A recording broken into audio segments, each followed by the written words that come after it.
So what we want to do is cultivate a capacity for kindness. So, close your eyes.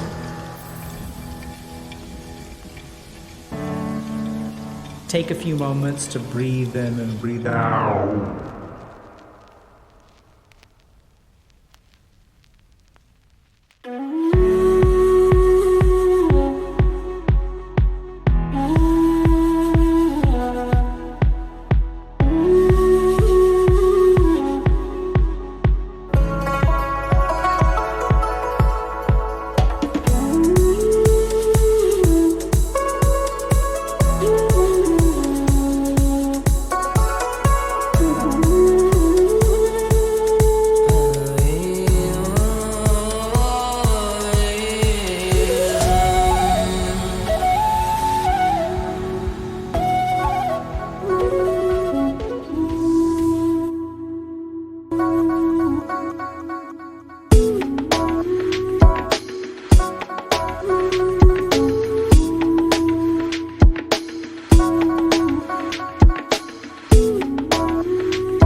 So what we want to do is cultivate a capacity for kindness. So, close your eyes. Chat. How's everybody doing today? Let me just... Oh, whoops. Doesn't really do much. Okay. Looks very red, no? Maybe. Looks fine. Okay. How y'all doing? So welcome to another Healthy Gamer GG stream. My name is Alo Kanoja. Just a reminder that although I am a psychiatrist and we're going to be talking to another psychiatrist today, nothing we discuss on stream today is intended to be taken as medical advice, and everything is for educational purposes only. If y'all have a question or concern for medical professionals, please go see a licensed professional and find out, you know, what y'all should do with that. How's everyone doing today? We doing good? I think today's going to be a cool stream. So we're going to be talking with Dr. Shu about, or Dr. Sue, we'll see. And Dr. Shu is also focused on addictions, and so is an expert on marijuana. And so we'll be finding out a lot about marijuana. So I think we have a lot of questions in the community. We've had questions for a long time about like, what's the deal with marijuana? Can I safely smoke? Is it okay to smoke? What if I use weed just to go to sleep? And so, yeah, we're gonna talk to Dr. Shu about it because he is the expert. Yeah. So as I see that people are quoting Mr. Mackey, drugs are bad, MK. Yeah. So we'll find out about that, right? So I think this is where like people can say like, oh, drugs are bad, or people can say no, drugs are okay. And this is where like I think it's important to talk to experts who really know what they're talking about and understand the science behind stuff, and understand, even if we say that drugs are bad, period, what are the reasons behind that, right? Why do medical professionals, ourselves included, advise against the use of marijuana, generally speaking, or other substances? Like, what's going on there? So, yeah. Cool. So let's see, couple of quick announcements. So we've got, before we hop in with Dr. Shu, we've got our May You Sleep Well event going on Discord. So this is an event to help our community fix their sleep schedule. So we're starting week 2 tomorrow. Lectures are every Tuesday at 9 a.m. Central. We have a Clean Your Room initiative going on. So if y'all are interested in like actually organizing your lives, fixing your sleep schedule, and cleaning your room, join us for that as well. So we're going to have dedicated hours to clean your room once again starting tomorrow. And then we also have a Study Together initiative in the month of May. So if you we'll have bot hosted lobbies that y'all can hang out in, do your Pomodoros, get your Pomos done, and hopefully sort of like structure your time for finals and things like that for those of y'all that have those. And yeah. Sound good? What if you're cleaning your room right now? That's perfect. So that's part of what we do, right? We want to go ahead and have, y'all cleaning your room and hopefully learning something educational at the same time. So that's totally fine. Okay, let's go ahead and hop in with Dr. Shu. Okay, 1 second. Let's test.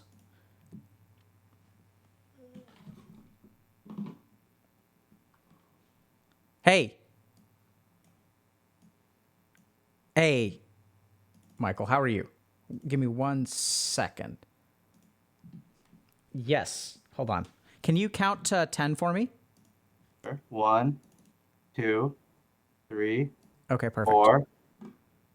Is this live or is this still part of? Yeah, no, we're live. Okay, here we go. We're good to go. Okay. Great. So I'm going to go ahead and switch over. So people, why don't we just start? Welcome, Michael, or Dr. Yeah. Shu. How do we pronounce your last name?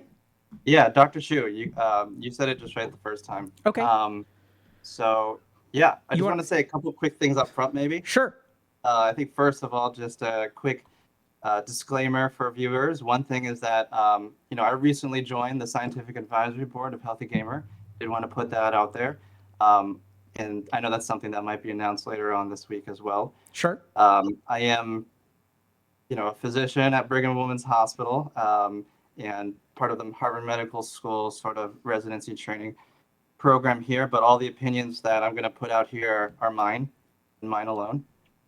And I think there's a lot to talk about with cannabis, and I think there's sort of ways that people are talking about it in terms of how it's like a completely harmless substance, and I think that's not sort of a helpful way of thinking about it. But at the same time, I might challenge something you said a little bit earlier too, that it's a completely bad thing as well. And I think that sort of the truth is probably somewhere in the middle, and Sure. I hope we can sort of be able to converse around that today, and sort of also acknowledging,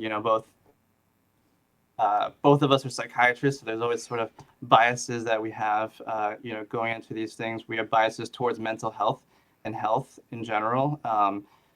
Some people might have biases towards autonomy or freedom of choice and things like that, or biases based on personal experience.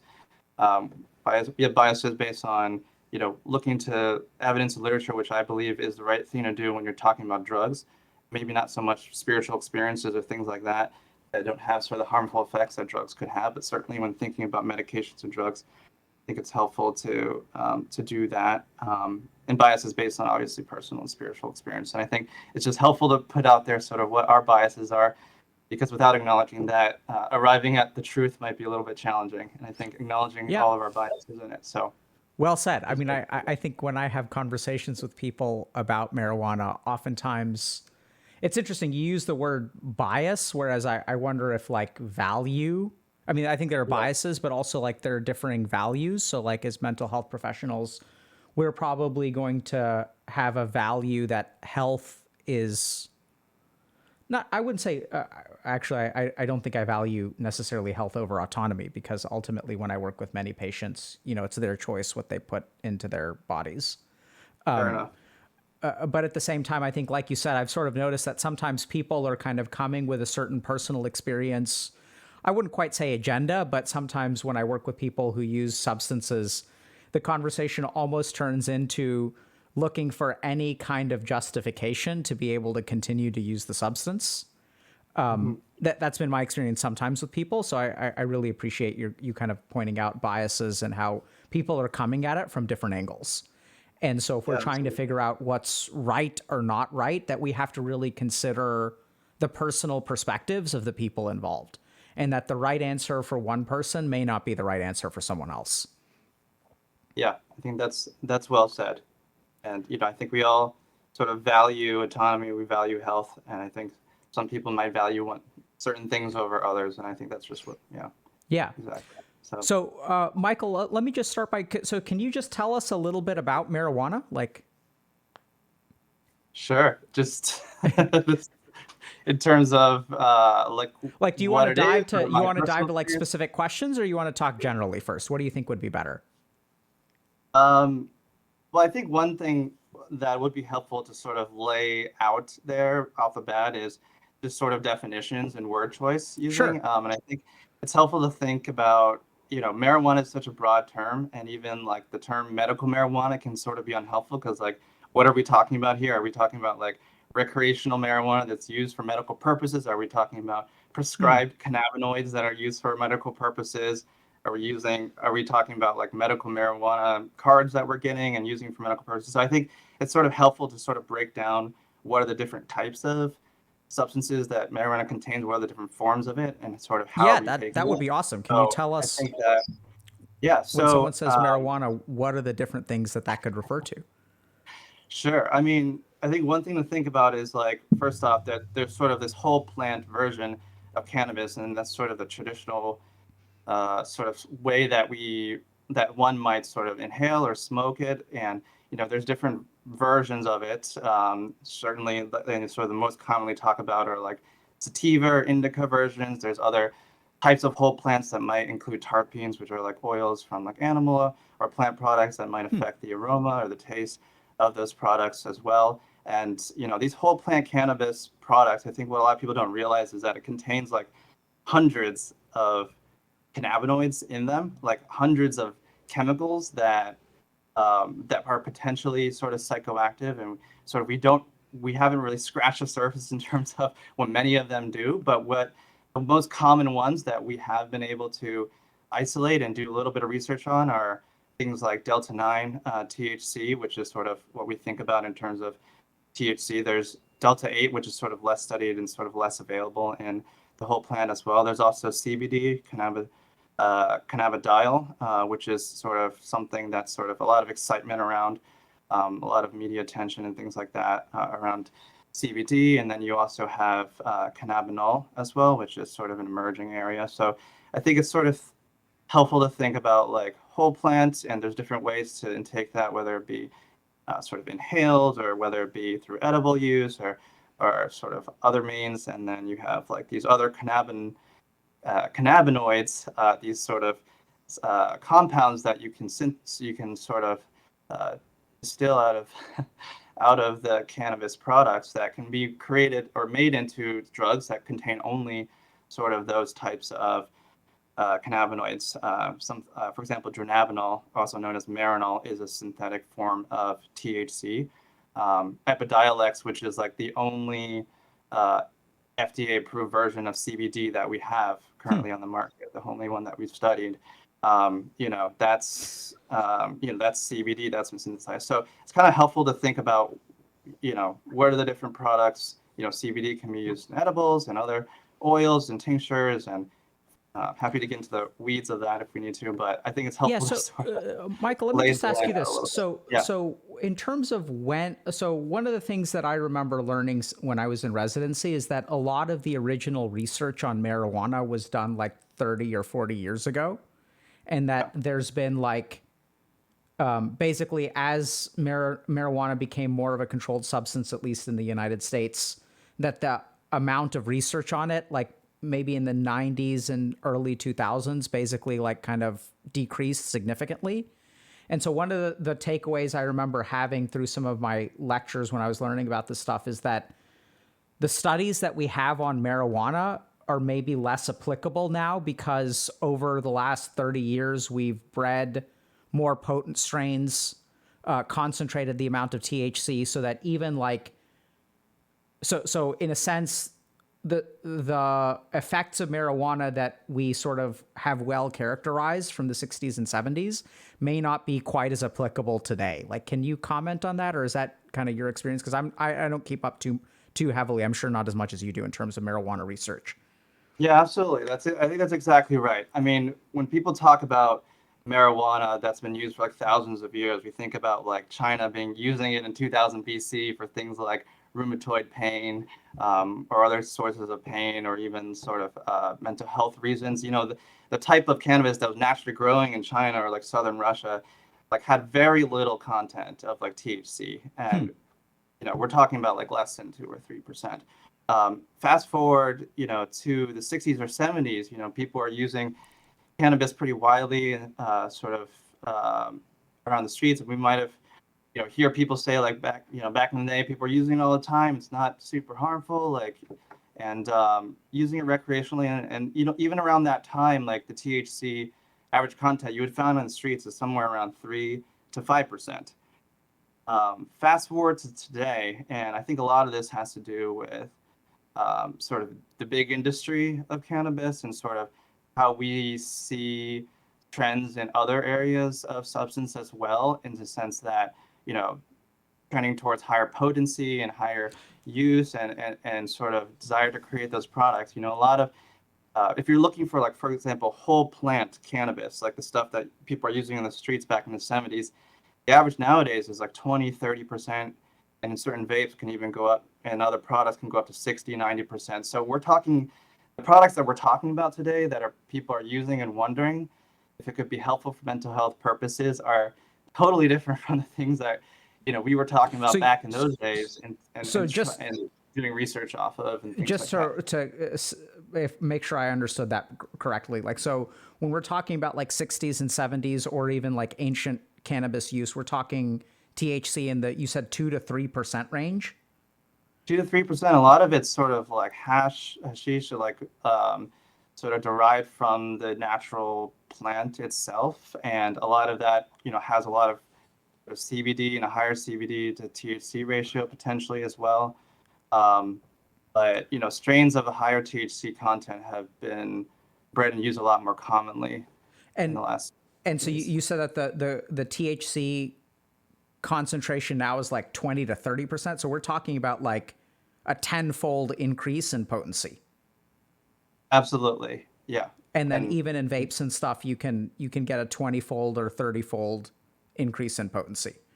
Yeah. And so when you get a hit or a dab of that, exactly, you're getting what you're taking in that moment is much higher than people were ever sort of using in terms of concentration. And you said that has to do with the industry. Can you talk a little bit about that? What do you mean by the industry? Yeah, I mean, there's a lot of sort of opinions on this, and why this may be the case. But I mean, one thing to think about is, as weed was sort of decriminalized and legalized in many of the states, and I think people were really like hoping that sort of these dispensaries could be opened by like grassroots, and that sort of treatment and healing can be taken by the people, and there's sort of this anti-government, even this whole rhetoric around that. And I think it's kind of unfortunate that with the legalization of medical marijuana on a state by state basis, that a lot of the sort of dispensary licenses that are being handed out are being given to large industry cannabis dealers, which many of which have been bought out by tobacco, by tobacco. And big tobacco, as sort of many of us know, are incredibly good at marketing. They're incredibly good at social marketing. They're incredibly good at like, you know, coming up with ways of sort of mitigating sort of the ideas of how something could be harmful, and trying to play up some of the ideas of how something could be helpful. And so I think that's a part of it. And another part of it is, you know, cannabis use also sort of like it follows demand as well. And we see, I mean, we look at the opioid sort of crisis, and thinking about like what's available on the streets. There used to be, a lot of times it used to be like heroin on the streets.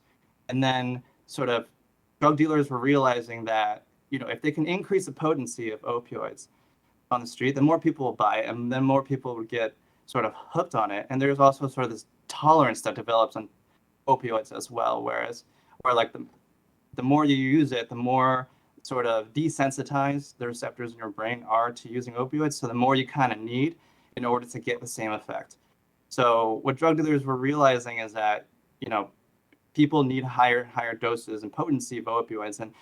And today, if you look on the streets, there's almost no like heroin, at least here in Massachusetts. It's like mostly fentanyl. And fentanyl is, again, by orders of like 10 degrees or like a much higher order potency than even heroin was.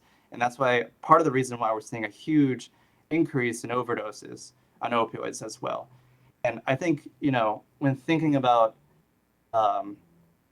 substances where you can develop tolerance, and substances that sort of people are trying to either potentially chase a symptom down or chase like a high, and develop tolerance over time, there's going to be a demand for it. And I think industry kind of knows this, and I suspect that the potency in cannabis will get higher and higher, and that might help explain it. But that's only part of the picture. Yeah. So Michael, you're kind of, so if I'm hearing you correctly, like one thing is that as we increase potency, and it's interesting, I didn't know that Big Tobacco had purchased a lot. First of all, I didn't know much about the landscape of cannabis dispensaries and stuff, but I mean, if Big Tobacco has essentially like purchased those and are kind of disseminating them, it makes me really wonder about, as you mentioned, they're good at marketing, like, how much of what we hear about the benefits of marijuana and things like that are a result of marketing or other things like that. I'm also curious. So as potency kind of increases, some people will say that marijuana cannot be addictive. Do you have thoughts about that?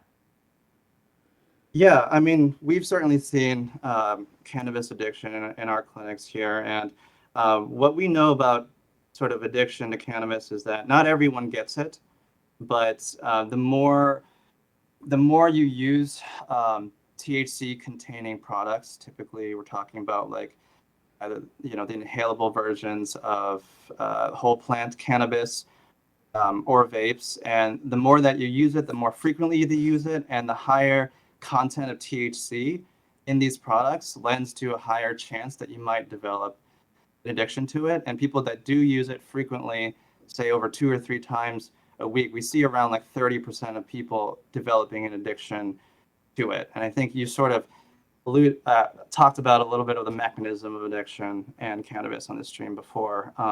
Yeah, why don't you just tell us a little bit about that? So so a lot of people will say, I use marijuana for medical reasons. Like I because it is decriminalized now. You can get medical marijuana cards, at least in the United States. And so like, what do you, how do you tell if someone is using it? And oftentimes people who use it for medical reasons it won't be prescribed. They'll have never seen a mental health provider. They'll sort of say, oh, I have anxiety, and like marijuana helps with anxiety, and that's why I use it. How do you know if you're kind of like addicted to marijuana or not?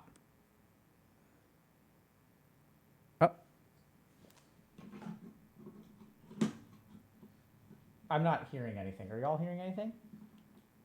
Did we get muted somehow? Hello? Oh, say something? Hello, hello? Yeah, there we go. Oh, God. Keep going. So can you tell us how you determine if someone's addicted? Sure. I mean, some of the signs that someone could be potentially addicted to cannabis are one, having cravings, especially early morning cravings, like waking up wanting cannabis as soon as you get up. That's a potential sign. Another is using cannabis despite sort of knowing the consequences of it. So examples of that are like, I have patients who have been using cannabis for a long time and it's impairing their work. And as they use cannabis more and more and become more dependent on it, they were taking more and more risks with cannabis, like using it right before meetings at work or during meetings, even, or stepping away, and knowing that it's impairing their ability to function at their job, but sort of not being able to determine, like, be able to make a sort of decision on that. And that goes back to the neurobiology of addiction that we may get to at some point. But um, also, what else? Yeah, Well, using higher and higher doses of it over time, so but what developing about like I tolerance. mean, what about people who say like, let's say I have anxiety at work Mhm. and I find that actually like using marijuana at work like helps me perform better in a meeting. Right. Okay. So I think it really depends again on this what we're talking about when we're talking cannabis in this moment. So um, we know that there's some evidence that sort of CBD or higher CBD to THC ratio cannabis products, or even um, sort of the newer kind of cannabis products are using kind of this entourage effect of various different terpenes and cannabis products to sort of lower the rate of getting high, or the Hmm. chance of getting high, while minimizing the psychoactive elements of cannabis, like THC, and sort of the addictive potential that THC has, and utilizing other sort of cannabinoids that could be potentially helpful for social anxiety. There are some early evidence trials that some of these products could potentially be helpful for social anxiety. But again, um, I think one thing to mention here, we'll just take the example of social anxiety, that, in the studies that we have for social anxiety and other anxiety and depression, especially, we'll just focus on CBD for now, CBD edible products for this, but you could probably also apply it for inhalable versions of high CBD to THC ratio products. Is that what we see in these studies is that, and we're trying to still figure out the dose range for these for treating these symptoms. But what we see is that oftentimes, in order to get a therapeutic effect, you need a certain on the magnitude of like hundreds of CBD milligrams to sort of get the desired effect of some of these products. But a lot of sort of what we're seeing, and at least from my experience, even going to dispensaries, is that a lot of these products that are being sold at dispensaries have a range of like 5 to 10 milligrams of CBD,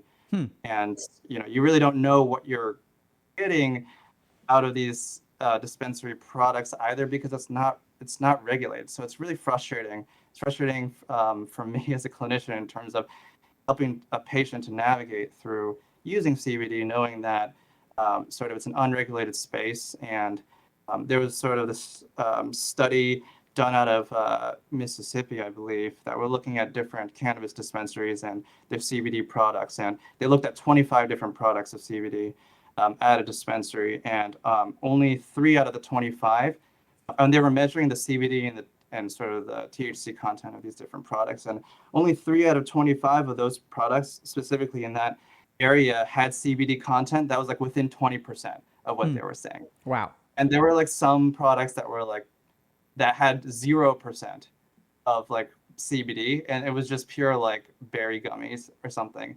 And I think I think part of what I'm getting at is like, one, the sort of frustration of working in this space. It's kind of like, it kind of reminds me of back in like old school RuneScape or like Diablo days, where you're like trying to make trades and things like that, but everyone out there is out to scam you. So like one in every 10 people who actually wants to make a good trade with you. I've gotten scammed like numerous times in the RuneScape trying to trade items, but like I ended up somehow in the wilderness somewhere and someone kills me. I'm like, how the heck did I fall for this one again? And it's like the Wild West out there.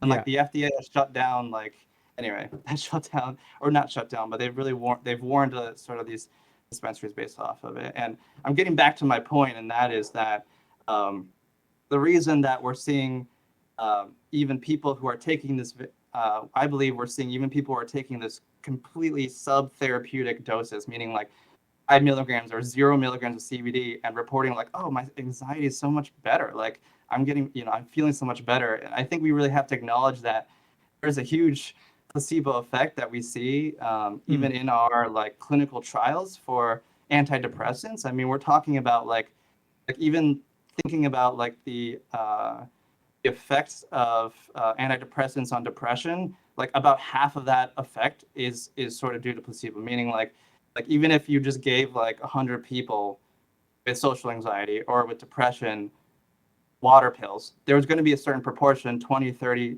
40% of those people who would say like this is great, this is really working for me. And Yeah. So we'll start telling people about it. So this I can totally see how if people like marijuana, the placebo effect from the therapeutic dose would be very high. yeah, Right. it's twice as high. I think studies showed that like if you Oh, believe really? something's going to work, like the likelihood of it actually working is twice as high. So you have, not only are you getting a water pill, but you're being told by somebody that it's going to help with anxiety. There's a chance that it'll certainly help, and there's a much higher chance than if you were just giving a water pill on its own. So, Yeah. Michael, just like, so let's just, let me ask a question. So let's say I've got depression or PTSD and people say like, oh, I use marijuana to cope. What do you think about that?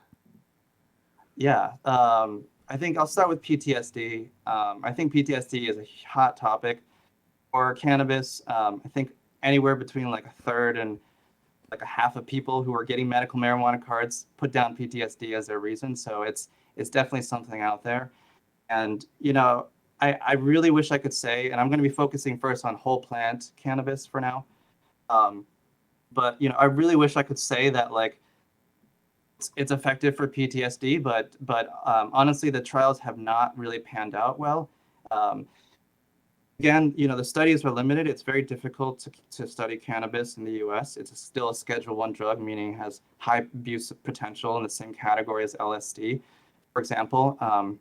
And so doing any clinical trials with it is very difficult, to say the least.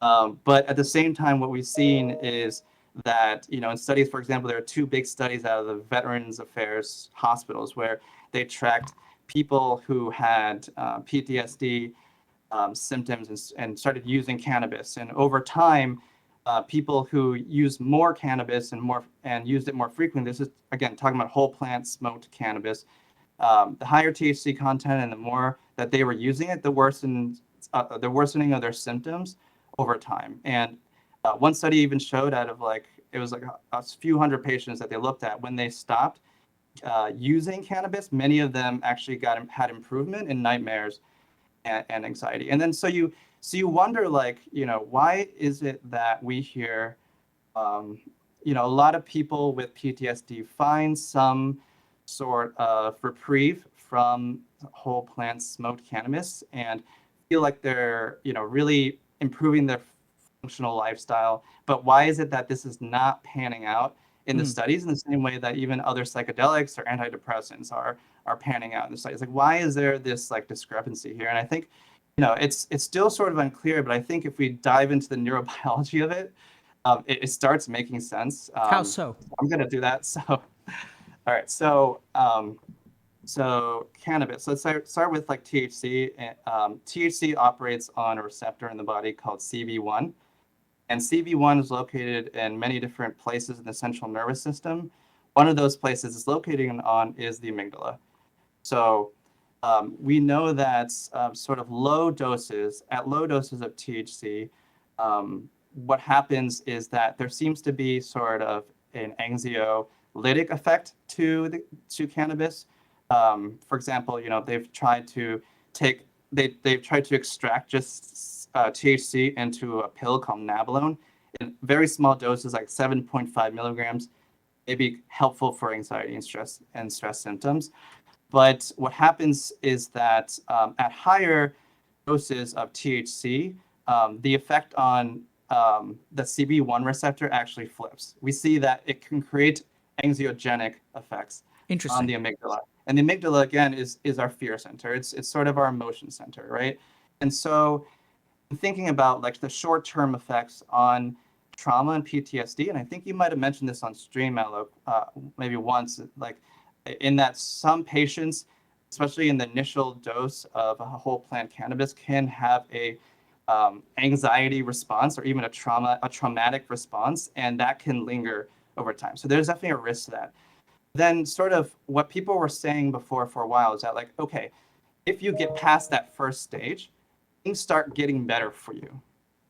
And neurobiologically, what is going on there is that the receptors on Let's pause for a okay, second, we can Michael. pause there. Let's just Yeah, make sure we sure. recap. Okay, so our amygdala. So I noticed you're using some terminology. So let's Yeah, explain that. So yeah, the amygdala is your fear and survival center of the brain. So when we experience negative emotions, oftentimes our amygdala is acting up or is lit up, right? So when it's active, mhm, we'll experience things like fear. mhm, You mentioned anxiolytic and anxiogenic. So anxiolytic is the term anxio, which is anxiety, and lytic, which means to lyse or break apart. And so anxiolytic agents are things that reduce anxiety or break down anxiety, break apart anxiety. And yeah, anxiogenic are things that generate anxiety. So if I yeah, heard you correctly, there's a CB1 receptor, which is a particular kind of cannabinoid receptor that's yeah, found in the amygdala, which is our fear center of the brain. And at low doses of THC, what that essentially does is acts on that receptor and reduces the amount of anxiety we feel. Is that correct? yeah, The mhm, problem is that at higher doses, it appears that the effect on the receptor changes, which for people who are out there listening is common. That at low doses, like particular, pharmacological or like herbal compounds will work in a particular way. And then at higher doses, they'll start to work in different ways, or even they'll start to act on other receptors. And so if we take like low dose THC, it may have some kind of anxiety reducing property, but at higher doses of THC, it actually makes people feel more anxious and can almost have like a negative experience or traumatic experience. Is that fair to say? yeah. That's fair to say. And And can I mhm, just ask one or two questions about that real quick? So you're familiar with K2, I'm sure, because you're doing yeah. residency in Boston and I did residency. Can you tell us a little bit about what K2 is, like chemically? Well, my understanding of K2 is that it's a synthetic form of basically a cannabinoid, So THC. so when Yeah. I was like working in emergency rooms in Boston several years ago, I remember seeing people who used K2 and they would be like very very paranoid, very afraid and like quite psychotic and delusional. Do you Yeah. have any idea if K2 acts kind of in the same way that you're talking about where it like hyperactivates CB1? Like, do we know anything about how K2 works? Because like K2 seems to induce. I've worked with patients who will have K2 and then it's a synthetic cannabinoid and they'll have like PTSD after using it. Yeah, absolutely. I mean, yeah, I've seen this too as well. Yeah, we had a patient who took K2, really high functioning woman, and developed some really bad psychotic trip and had to get electroconvulsive therapy for weeks before they were sort of able to come down to somewhat sort of baseline. And, I'm not entirely sure on the mechanism of K2, but it makes sense to me that it's probably working in a similar way on the CB1 receptor. And I haven't mentioned that the CB1 receptor is on multiple areas of the brain, both like we talked about the amygdala, uh, also in like the frontal cortex, where a lot of our decision making, sort of our ability to like navigate things, our visual spatial, our motivation, drive, all of that, a lot of those things, as well as regulating our emotions. A lot Hmm. of those centers are in the frontal cortex. There's a lot of CB1 receptors there. And there's also CB1 receptors in our temporal lobes. And these are the areas where, that are associated with visual effects or even like potential like psychotic effects. And we see sort of that function as well. So, um, Absolutely. I think they're very related. So you were saying, so at higher doses of THC, we can get kind of anxiogenic, or like it almost creates anxiety or paranoia or things like that. And how does that relate to PTSD again? Yeah. So what I was getting at is that what happens is that once you get past that hump, and people say like, okay, your first trip might be bad, but if you keep trying it, you won't have bad trips anymore. And Okay. like you start developing tolerance, and it gets better, and maybe even starts helping with symptoms. But um, what happens is that I'm going to give an example like ganking in MOBA and like League of Legends or in Dota, right? Like if somebody's calling for a gank once, and you're like, there's a reason for it, you'll go to the lane and you'll help them out with ganking. But if somebody's like asking for a gank every 2 minutes because like, oh my god, like this is a terrible matchup, I need your help so badly, we're never gonna win. Like what happens is you start getting desensitized to listening to this person asking for a gank, and you're like, all right, I cannot keep ganking your lane. We're just gonna lose the game, and I also just like hearing your voice is really troubling. So we see the same thing happen with receptors. Like the more you activate the CV1 receptor, it sort of desensitizes it to the cannabinoid, and it downregulates. I mean, there's less receptors as well. So I know this is getting deep into the science, and I'll get to why I think it's important. And one thing is that over time we see that there's also these CV1 receptors on the part of the brain that regulates emotion.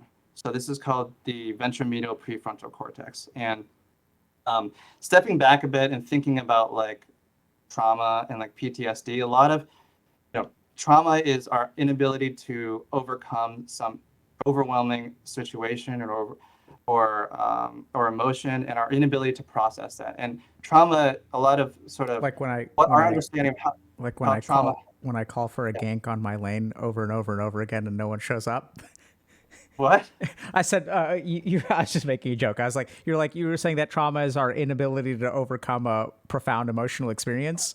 And I was just saying, like, when I'm calling for ganks over and over and over again and my team is AFK, that's, That is also trauma. yeah, okay. um, so trauma is,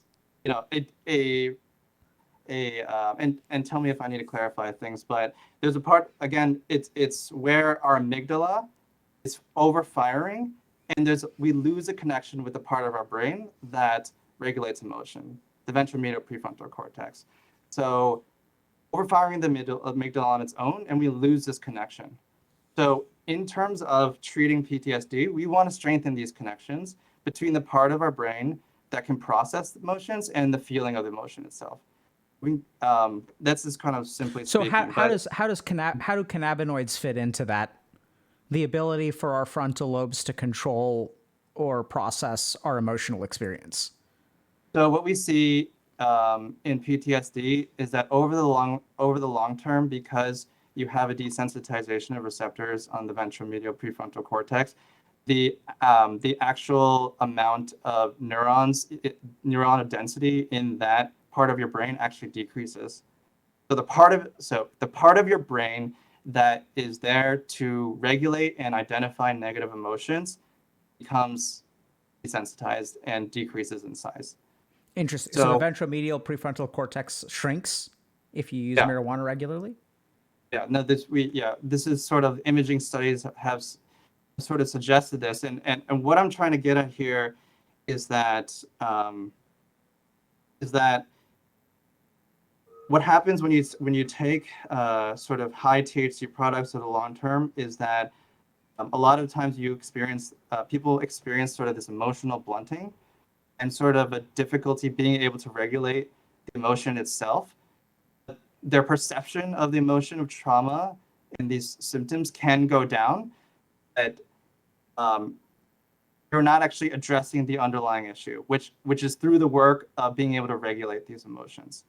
Interesting. I don't know So if I'm making sense yeah, here. let me just see if I kind of got you. So, and I think this kind of makes sense. So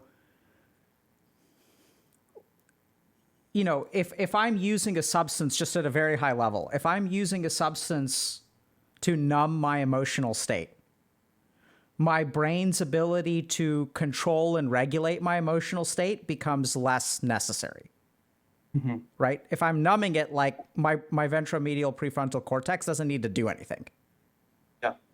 And as a result, like, so, I mean, I don't know if we're really talking about atrophy or this is, if we're talking about fMRI studies, I don't think anyone is looking at one patient longitudinally, right? It's like taking 100 people who use marijuana versus 100 people who don't use marijuana and comparing the relative averages of their brain size in this area. Yeah. So I think sort of what I would assume is that, if our brain doesn't need to regulate our emotions, the part of our brain that regulates emotions kind of like checks out and possibly is smaller or something like that, right? And so we don't need to regulate our emotions. Yeah. The thing that I'm kind of curious about, which you sort of already answered is, in a sense, is that, so I'm kind of curious, Michael, do you think that it's people who have more trouble regulating emotions, those are the ones who reach towards marijuana? Because they need a substance, or like, since if I have an inability to regulate my internal emotional state, is that the cause of me using marijuana, or is that a consequence of me using marijuana to numb myself and therefore like don't need to develop that part of my brain as much? Like, what do you think? Probably a little bit of both. Probably a little bit of both. And yeah, I think we see that in other realms of research as well. For example, in terms of looking at how isolation during the pandemic affects substance use, we see that people who feel a lot more isolated during the pandemic might have an even higher like reward response to using substances themselves as well, and might sort of go to substances as a way almost to help them self-regulate too. And yeah, there's actually this interesting article on the New York Times that was talking about how like opioids, which is sort of a different beast than cannabis, but talking about how people sort of view their relationship with opioid like that of a good friend, in that like over time you sort of develop an attachment to the substance, and a lot of that has to do with the substance being the sort of the pseudo person that's helping you process or mostly regulate the feelings, and I think that makes a lot of sense in terms of thinking about cannabis as well. And I've talked to people who also have a similar sort of experience that like things aren't really going well in their relationships, IRL, and a lot of times people sort of look to and find these things that can sort of help replace that. But then it's sort of like that friend that sort of seems really attractive at first and tells you really nice things, but then kind of talks behind your back. And before you realize that, you start losing your other friends, and you're also like, what the heck, man? Like, what happened to all these other things? So it's like that kind of friend. So, I mean, do you think there is because a lot of people are wondering, so like, if I'm hearing you, Michael, like, I'm not surprised at some of these conclusions, because I think they're the similar ones to that what I came to, is that a lot of people will experience some benefit from using marijuana, but really if you look at the studies and stuff, what you find is that if we look at some of these PTSD studies in the veteran population, which you were talking about, that there's a correlation between worsening PTSD and a higher exposure to THC over time. I wonder a little bit about, that's a chicken or egg thing too. Is it that people who have worse PTSD are more likely to reach for marijuana? Or is it that using marijuana sort of numbs yourself and reduces your ability to control your emotions and then can make PTSD worse over time? I think you kind of addressed that, because you mentioned that if you stop using marijuana and have PTSD, that you'll see an improvement of symptoms. So there does seem to be more of a causal relationship there, suggesting that marijuana is like really not good for PTSD. And we're talking about whole plant, higher content of THC products used frequently and chronically for the diagnosis of PTSD. Yes. Yeah. I mean, it's hard to make causal relationships with studies where you're not, testing out cannabis, but this is sort of a current understanding of the impact and And so a lot of people are just wondering, like, is there a healthy way to use marijuana, or is it okay if I just use marijuana to help me sleep at night? Like, that's something that I hear a lot. What do you think about that? Yeah, I mean, certainly possibly there are healthy ways to use marijuana. I'd say that using products that are, I would caution against sort of, again, high content THC products with whole plant for people who do have PTSD, for people who have psychotic disorders like schizophrenia or have family history of schizophrenia or other psychotic disorders, or people who have bipolar disorder as well. Also, I think it's important to talk about some of these harmful effects because going to these dispensaries, you might not hear about some of these things from those people. And if I were to go to a doctor and talk about medication, I would want to hear both sides. So before I kind of go into the helpful aspects, I do want to lay out some of these things. And there are associations with whole plant cannabis use for people who have asthma, that it could worsen their symptoms. People who have a cardiac history, it could lead to more arrhythmias and things like that. I would caution against using it if you're under the age of 25 because of its impact on the brain development. Can you talk a Especially, little bit about that? yeah, sure. Again, this is sort of preliminary data, but the data that we have right now is certainly concerning that, during the development of the brain, which is for men, up until the age of 25, but during the development of the brain, the mechanism is not clearly known, but cannabis use can dysregulate the dopamine pathways that help develop the parts of the brain, especially in the prefrontal cortex, that are required for emotional processing, for motivation, and for motor functions as well. And what we see, for example, there was a couple studies that were done that took a look in New Zealand that gave that tracked kids that were using cannabis over time, from early teenage years to all the way up until their 30s and 40s. What they saw was that in these people, they had executive function, like what I just talked about, like deficits, but there was also for people who used cannabis from early age into when they were older, there was a slight, but there was a significant drop in IQ from 5 to 8 points. And when they stopped using cannabis later on in life, that didn't recover.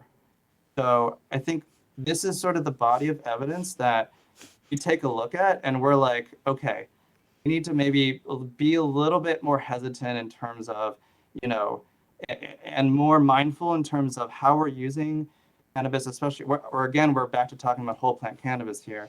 But when our kid, and we're talking about potential lasting effects of cannabis for people with a developing brain, again, thinking about like the impact on that. And so there's certainly addiction psychiatrists in my field who are pushing for sort of a higher like age limit for legalization. I'm not going to go into too much of that rhetoric there, but all to say is that there's certainly some concern there, and that's why that's being said. Yeah. So now people who are listening to this are terrified. I think, people who want to learn about cannabis oftentimes use cannabis, and people are now wondering how big is 5 to 8 points? Like, what are we talking about here? What does that mean for people practically? Like, if you have someone who's so what is, and so this is where, we say kind of, we share, let me just jump in with this actually before I give Michael a chance to answer. But so when we say, like, if y'all have questions, you should go see a licensed professional and have an actual conversation. I want to talk about that for a second. So we don't say that just as a medical disclaimer. I think that this is like, if I'm hearing one thing from Michael that's very loud and clear, it's that you can't get a simple answer to these questions. So if you ask a question, which I get a lot, like, is it okay to use marijuana to sleep? Well, I think Michael's already demonstrated that when there's so many things about that question that warrant individual evaluation or personalization, a personal answer. And the first thing that he's kind of emphasized is, okay, what do you mean by marijuana? Are you talking about, like what THC content are you talking about? What THC to CBD ratio are you talking about? Like when you say to sleep, are we talking about, are you using it every day to fall asleep or just certain nights? What are the reasons that you're having difficulty sleeping? Do you have an actual like insomnia? Is it depression? Is it poor sleep hygiene? Like what's going on there? And so the biggest concern that I have oftentimes around marijuana usage, just in terms of like my clinical work, is that a lot of people will say, and I think we kind of see this even from some of the studies that he's citing, that, oh, I have PTSD, like it helps me like with my emotions, it helps me with my anxiety if I'm going to a party or something like that. We'll see people say things like that. Whereas, my perspective as a clinician is like, okay, I'm not disputing that it helps you in some way, but the real question is like, what are we signing you up for long term? Is there some kind of underlying problem here that you're not addressing? Is it essentially a Band-Aid that over time can cause problems? I've seen some really bad cases of things like cyclic vomiting syndrome, which, I think people who use marijuana, thankfully, most people don't get that. But once you get that, it's like very, very difficult to deal with. And there are, really bad outcomes from using Band-Aids, which is basically how I tend to view marijuana, is that, I've seen some clinical benefit. Generally speaking, the best clinical scenarios in which I've seen marijuana used tend to be in cancer patients or in people who have really, really bad opiate addiction that's refractory to treatment. And sometimes you can use marijuana to reduce the opioid dependence and kind of like take the lesser of two evils. I've seen that done a couple of times. And that's just because the risk of being addicted to opiates is just so huge that you kind of like, need to get people off of it. But I think it's like really important. Hopefully y'all are taking this away as well, that like what I'm getting from Michael is that it's like subtle and nuanced and individualized. And so people will ask questions like, is it okay if I do X, Y, Z? And that's where my answer is that like, it kind of depends on what's the circumstances. What's your long-term plan? Is it like, okay, like even if you're using marijuana to sleep right now, is your plan to just continue to use marijuana to sleep for the next 40 years of your life? Like that doesn't sound like a good plan to me. Anyway, I kind of jumped in and interrupted you. But Yeah, no, I think that's a great point. And coming back to the idea of sleep, there is certainly some evidence that, again, going back to CBD products and high-end smoked products that are higher in CBD to THC can potentially sort of decrease the amount of time it takes for you to fall asleep and prolong the amount of sleep you have. But what we see in THC products is that it can get in the way of, while it could potentially help somebody fall asleep, it does give people like less quality sleep over time by reducing what do you mean REM. by that? So REM is like rapid eye movement part of your sleep, and that's important for a range of things, including like processing, contextual processing, and like filtering and processing like emotions that happen during the day, as well as physical benefits as well, ranging from the immune system to cardiovascular, et cetera. And we see this a lot in medications in general for sleep, that yes, they can be used short term. If you're going to use it, like talk to your doctor, obviously, first of all, but thinking about short term, like a few weeks, or not any higher than like 3 to 6 months, you could try to use something like that in conjunction with working with your doctor, but knowing that there are sort of long-term side effects to that, and focusing on other sort of behavioral interventions to sleep, which include like sleep hygiene, for example, reducing the amount of sort of electronic exposure late at night. I think you had like total, I think you've talked about sleep before, but like associating your bed just for sleep and sex and nothing sort of else. Don't do work and things like that with in your bed, sort of this arousal response mechanism, associating your bed with things that help you relax and get to sleep. So I would say,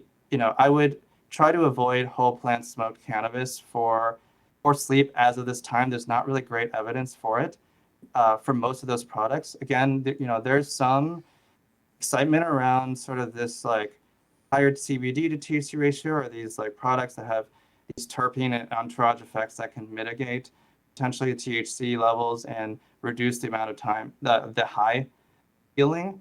But I think the jury is still out on those kinds of products. I mean, what I mean by that is like they've tested these on rats so far, and mice. And, I think you need more evidence in the human sort of clinical setting before we can make conclusions on that. And we know, anyone who's worked in the biotech space at all knows that things that work in animal models rarely sort of pan out well in human trials. So I think there's a lot of excitement. I think I'm with like some of that for sure. But in terms of a doctor recommending it for sleep, like we're not really at that level yet. And I do want to mention right now, there's only 4 FDA approved indications for cannabis, like at this moment. And what are It's those? Epidiolex for childhood seizures. There's 2 rare types of childhood seizures with French names that I'm not going to try to butcher. I believe there's, appetite stimulation in patients with eating disorders and nausea in patients with chemotherapy. And I mentioned some of the synthetic forms of cannabinoids that have come out to help address these things. Interesting. Outside of that, so the FDA has basically taken a look at all the evidence so far, and they basically said there's nothing outside of those 4 that we have enough evidence to suggest that to say to people like it actually works for these things. So that's kind of where we're at with a lot of this. So Michael, if we say that, okay, marijuana is like not good to use long-term for sleep, like what do you think about people who kind of equate or assume that marijuana is going to be the same as like sleeping medications or sleep meds, like that both of those are going to be bad? They're kind of equally effective or ineffective. You don't want to develop a dependence on a sleep medicine as well. What do you think about that?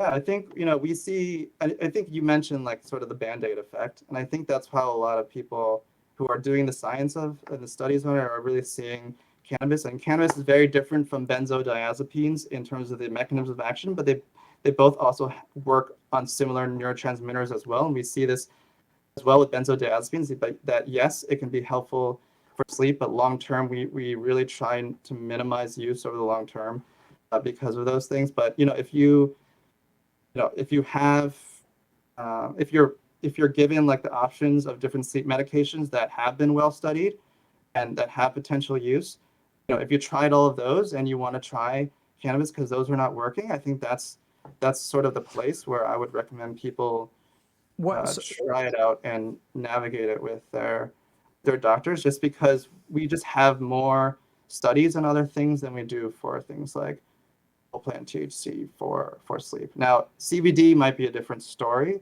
but kind of similar story in that, again, try other things, but you're not going to die from trying CBD. I mean, you're not going to die from THC, but the harmful effects of CBD don't seem to be as high as that of THC, both like in the short term and jury's still out in terms of long term, but there's nothing that's come out yet that is completely jarring. So, and the reason to go for sleep medications that are prescribed, if I'm hearing you, is that we basically have more science behind them. Yeah, I would say that's the case. I mean, you mentioned other things as well, like cannabis for opioid use disorder.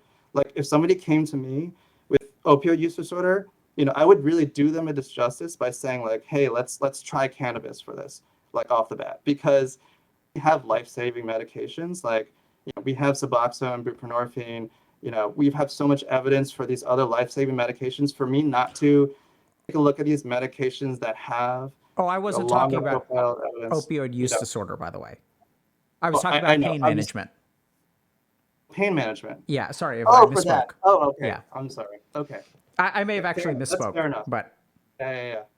No, that's fair. But it's a similar way. Like I think typically how doctors like us, how we see new medications, especially ones that are unstudied, is that, I think we want to be cautiously optimistic about it because we don't want to do harm to our patients, and we do want to provide the most like evidence-based medications for somebody's symptoms. So.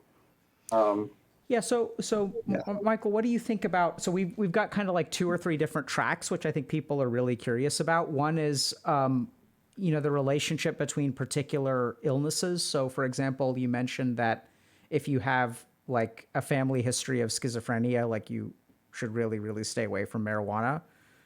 Can you talk a little bit about that? So I think the two kind of divisions that we've got, and maybe what we can do is poll chat if we've got a mod, but we can ask kind of like about questions around, what's the relationship between marijuana use and things like schizophrenia, or marijuana use and bipolar disorder. Or the other route that we can go down is a lot of people have questions about, can I safely use it? What about recreational use? And then other things that people have also talked about, which is like, incorporating, I'll see this basically every now and then, maybe at least once a month on the meditation subreddit, where people are talking about using marijuana versus not using marijuana while meditating. Or we also know that, for example, some of these more psychedelic compounds that have been used in spiritual traditions for a long time are now being studied for certain things like depression and PTSD. Do you have a particular direction that you'd prefer to go, or you think it's important to talk about? I'm happy to go with whatever the chat wants. So whatever, Okay. all those topics are interesting to me. I don't think there's one particular. Let me see if I can set this. Okay, we've got a poll running. So it looks like. People are curious about safe recreational use the most. So what do you think? I mean, if someone asks, can I use weed safely recreationally? What do you think about that? Yeah, I think, like you said before, it's a tough question to address, because that really depends on what is sort of what are we talking about in terms of the recreational use of a substance, and what sort of underlying conditions do people have that could corroborate with that. Now, let's say in a perfect world, somebody doesn't have PTSD or bipolar or family history of schizophrenia. Perfect world, they don't have any history of cardiovascular disease. They're above the age of 25.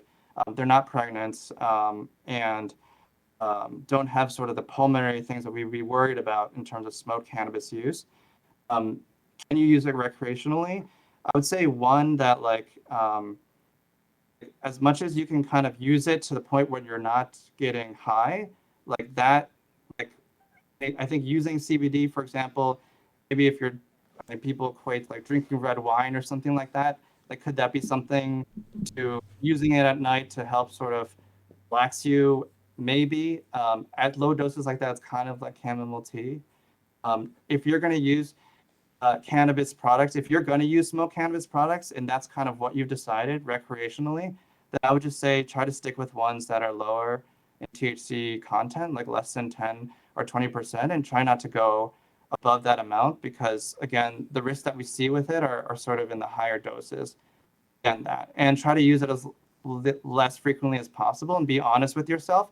Why are you using it? Because if I think a lot of people do say like they're using it recreationally or for pleasure, then they ask themselves, it's probably some symptom that they're addressing. And unless like those symptoms are sort of like addressed and talked about in other ways like that. Oh, hold on a second, Michael. Did I hear you correctly? So you think recreational use is... I was kind of confused by some of the dosing you talked about. So I'm not really too familiar with marijuana, like in terms of people don't really use it in my social circles and stuff like that. But I mean, I thought the whole point behind recreational use is that people like to get high, like they like to be, and so, and isn't that sort of what we're talking about here? Is like using it to the point of, high potency kind of THC sort of stuff. Like when people say recreational use to me, I don't think I've never heard of someone who uses recreational marijuana. Maybe this is due to the selection bias, and like I mentioned, it's not like I in my social circles they're very popular to use. But I've never heard of the marijuana equivalent of drinking one glass of red wine with dinner. Like it's almost always what I hear about is people using for the purpose of really getting high. Like they're shooting for that sort of effect recreationally. I don't. Well, It's just strange. Maybe it's once again the selection bias of who I've hung out with in the past, sure. and Yeah. So more, I I guess know more that importantly, who I haven't hung out with, but yeah, sure. I'd say people have various reasons why they might use cannabis. One could be the sort of the euphoric effect from getting high. Other people might use it sort of a calming or sort of relaxation, kind of like a couch sort of relaxation mode that, Mhm. and some people might not be necessarily chasing the high for it. So I would consider that there are other ways of using it recreationally.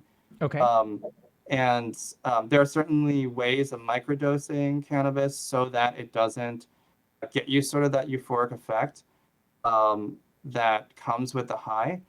Um, and if you're in terms of just specifically relating to mental health, it's really unclear, and it's hard for me as a doctor to say like, okay, go go and get high like every day. Like it's probably not going to affect like or every other day. It's just the data there is just really unclear, and so I can't really say like certain what the impact of mental health will be if you're chasing a high and if you're doing that daily. But what I can say is that many people do develop over time different effects from that, and it's hard for me to tell people that like okay, this is safe to do, if that makes sense. So Yeah. I would just say caution if you're going to use it to get high, like would I would caution that with like I think one I guess we talked about one thing that happens sort of when you're getting high. There's sort of this like inhibitory mechanism that happens in your brain. The frontal cortex helps like inhibit your thoughts, right? So like you're chasing the high for creativity or euphoria.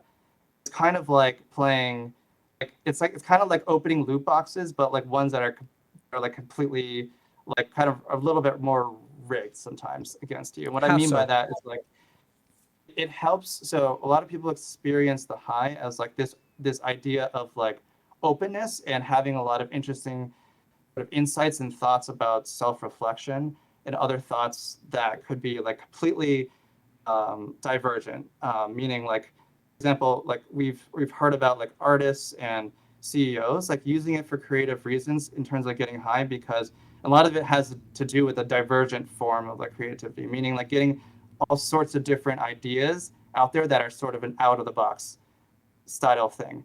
But the tough part about it is that I get that it's fun and it's enjoyable and like to each their own. But the tough part about like being open to all of these ideas is that you talk about on your stream like thought machines and we've talked about like paranoia and psychosis and all of these things like you're like rolling the dice each like you're kind of gambling a little bit I because you see. don't know like um you're the openness is very inclusive and what we're not hearing is like the people who do use it to get high that ultimately like may potentially give them certain thought machines or ideas about themselves that they start to believe and then maybe later on develop into other things and so um, no it's I think that whether or not getting high will have a significant impact on your health if you're just doing it like once a month or something like that and you don't have those other conditions I talked about is it going to have a significant impact on your mental health per se? Probably not. But if that's something you're chasing very frequently, and that's something that it's like a little bit of a gamble each time you're doing it.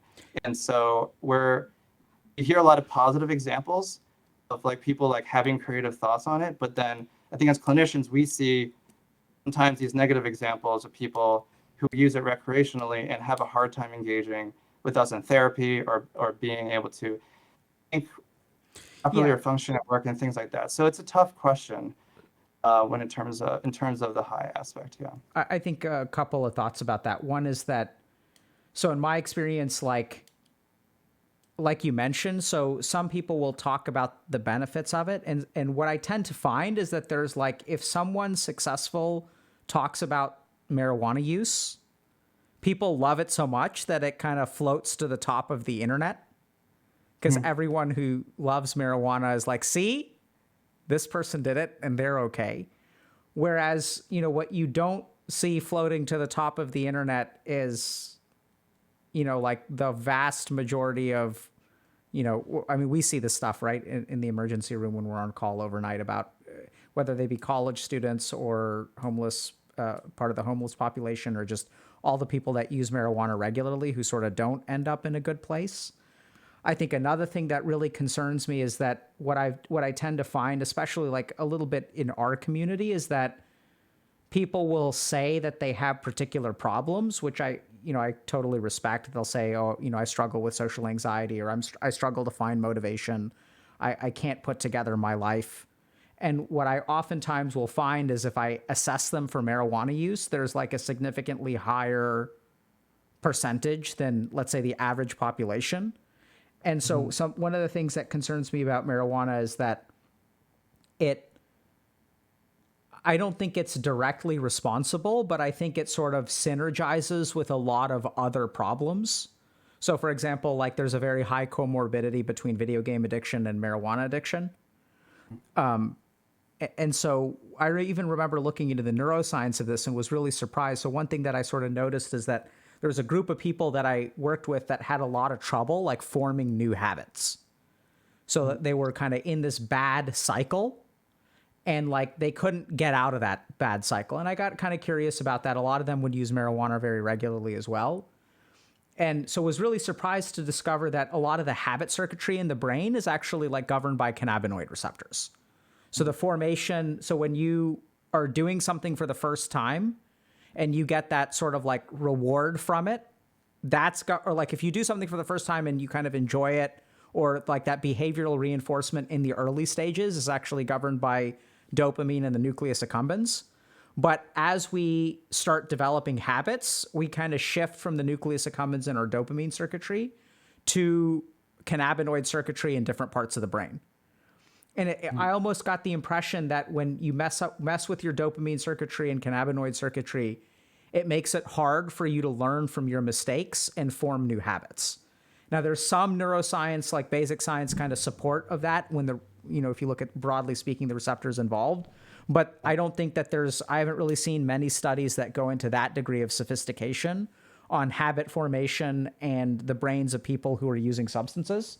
But it really seems to make sense to me because when those people end up getting sober off of marijuana, I tend to find that their motivation and their ability to form healthy habits seems to improve drastically.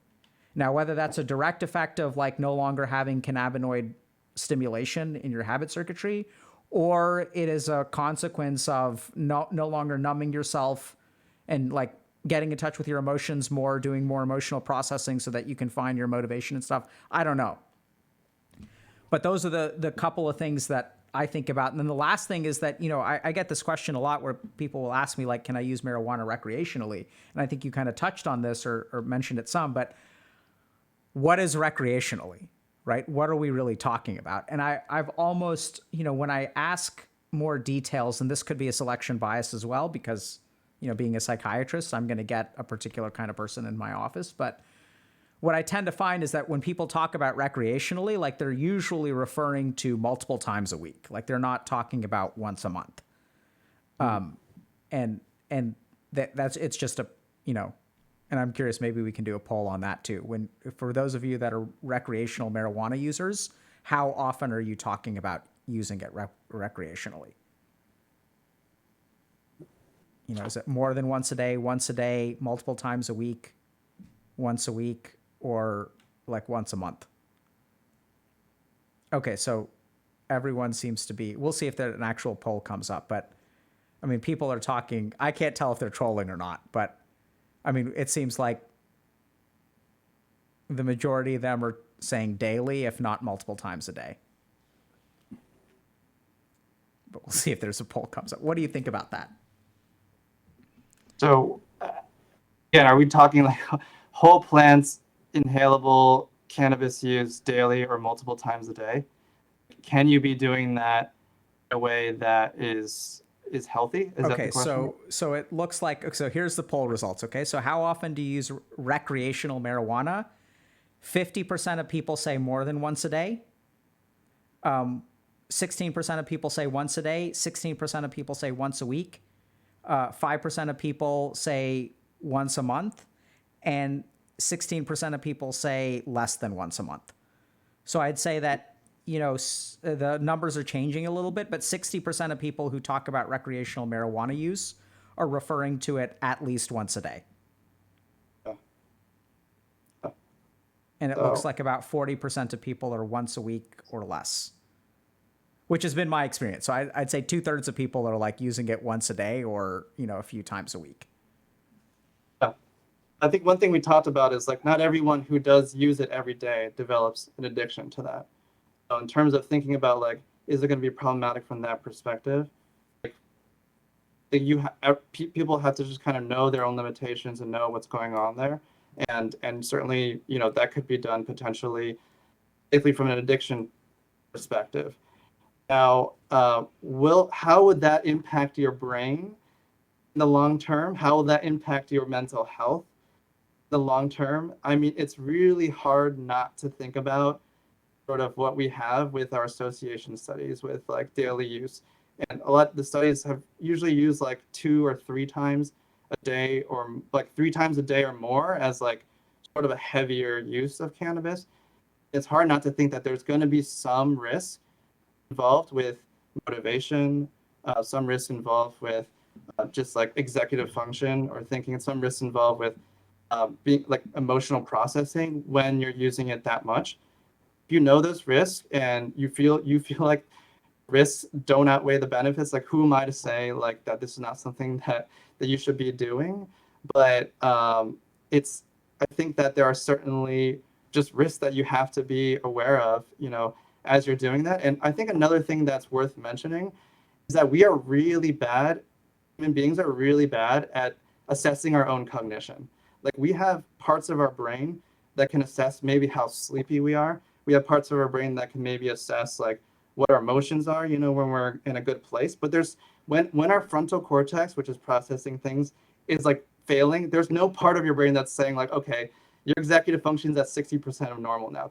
We are really bad at it. I mean, like you look no further than like people who are like, challenging like professional Smash players if you're a complete noob and like because you think that you're amazing, and because your friends are amazing, like because you're amazing amongst your friends, like we're just not good at assessing our own abilities and cognition. Or like if we're like playing video games and it's like the 8th or 9th hour and we're like, okay, let's do one more game. I'm fine, dude. Like I'm totally fine. I'm with it. Like we're not great at doing this. And we see this also in driving studies and sleep studies as well, that we're just not great at assessing it.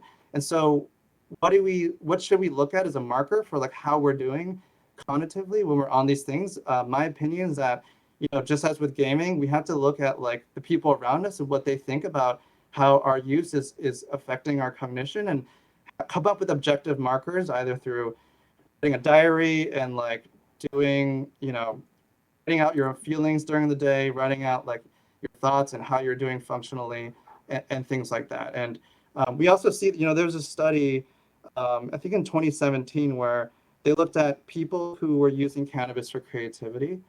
And what it showed is that the people who used cannabis felt like they had more divergent, meaning like more different ideas in terms of creativity, especially among creative arts. But when they assessed like during that time, like they actually looked back and assessed like what products of art they made and whether or not they would consider that to be a productive or creative art in retrospect, there was no difference with like placebo. Like essentially what the study suggested was that like when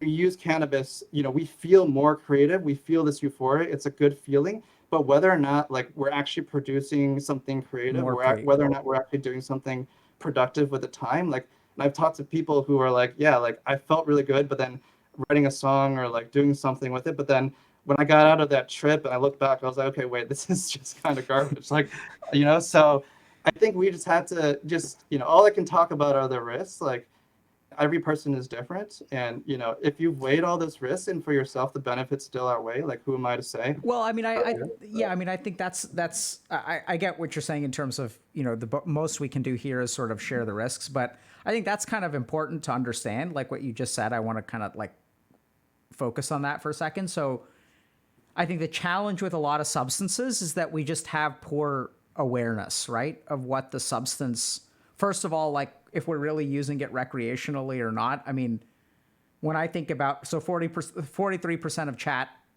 was saying that they use it more than once a day when they think about recreational use.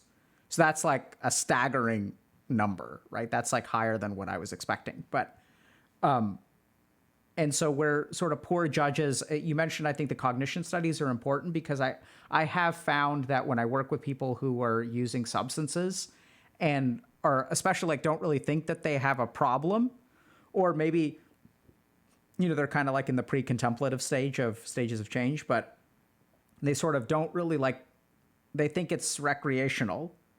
And they sort of, what I oftentimes find is that there's very poor awareness of like what's actually going on with its use. And if you sit down and really tunnel down into, okay, like what allows you, like what makes it recreational, there's a lot of things that you're using it for. Like even if it's that, okay, yeah, I use it because I want to have fun, but like I can't have fun because I'm so worried about my future. And the only way that I can like enjoy myself on a day is like and have recreation is to get rid of the existential dread of everything that's going wrong in the world and in my life. And then like, you know, I do that through marijuana. I agree completely. It's a tricky business too, because when you, let's, in people who, you know, once you, I think you talked about sort of pathway of like chronic heavy use in terms of the dependence. You know, initially there's sort of a positive dopamine spike to it. There's sort of a pleasure feeling to it, but over time, you know, these dopamine receptors, like they become downregulated and yada yada. I'm just going to say that end result is that, you know, the dopamine response that we have to things outside of the substance becomes way lower. Our ability to derive pleasure outside of whatever it is, that substance that we might be dependent on, is lower. And, you know, people sort of describe this hypodopaminergic depression that can happen. So what that means is that once you're getting to that stage, so once you get to that stage where sort of you're not deriving pleasure from other things because the dopamine response to things outside the substance is just mitigated because of the neurobiology that goes on, we start feeling depressed. And the only thing that can get us to sort of even a baseline level of feeling is that substance itself. We see this with opioids, we see this with cannabis. So the tricky part is that when you're at that stage, taking cannabis or taking other things, like it feels like it's improving your depression, because without it, you feel really depressed. Nothing gives you pleasure. Cannabis. And the tricky part too that I found in terms of especially like helping people to understand how cannabis might be affecting their mind is that when they stop taking it, there's this withdrawal effect too. If dependence and the use disorder is at play here, there's this withdrawal effect. It makes people feel depressed and anxious. So what happens is it's like people come up to me and telling me like, hey, I've been trying to come off of this, but I'm actually way depressed and way more anxious off of it than I'm onto it. So I'm going to come back onto it. But you know, part of the discussion of like, you know, if somebody does have a dependence or addiction is talking them through that there is a withdrawal phase where you will feel much worse. And that doesn't mean that like the cannabis has been treating you the whole time and has been doing a good job of that.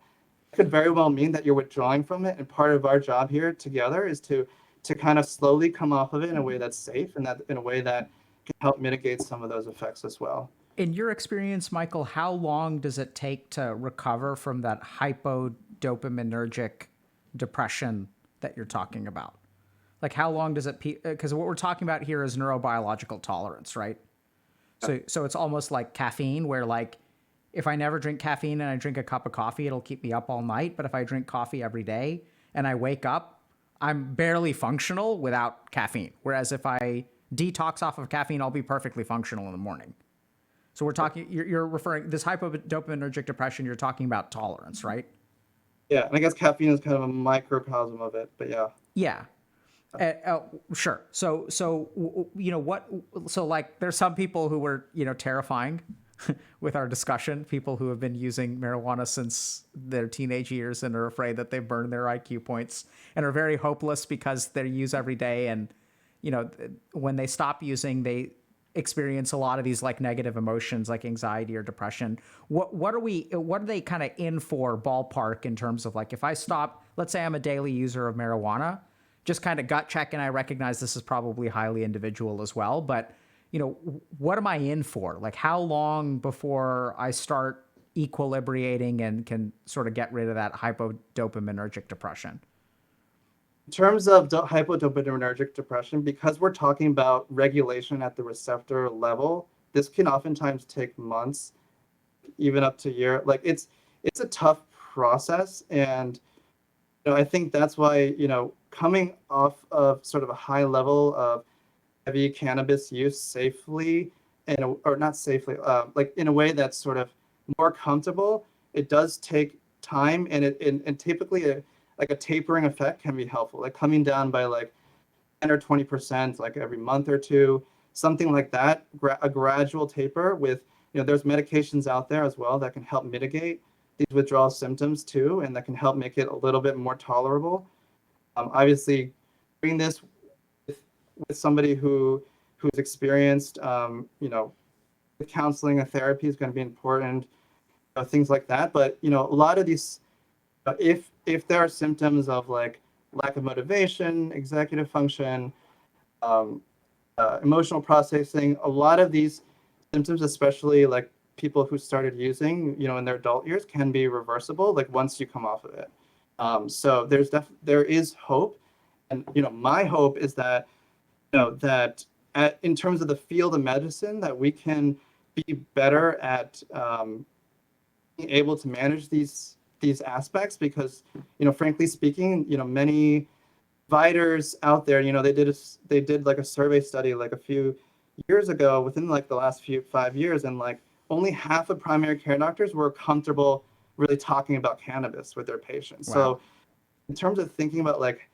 how can we be able to engage with people in an informed way, help them to think about the risks and benefits properly with their cannabis use.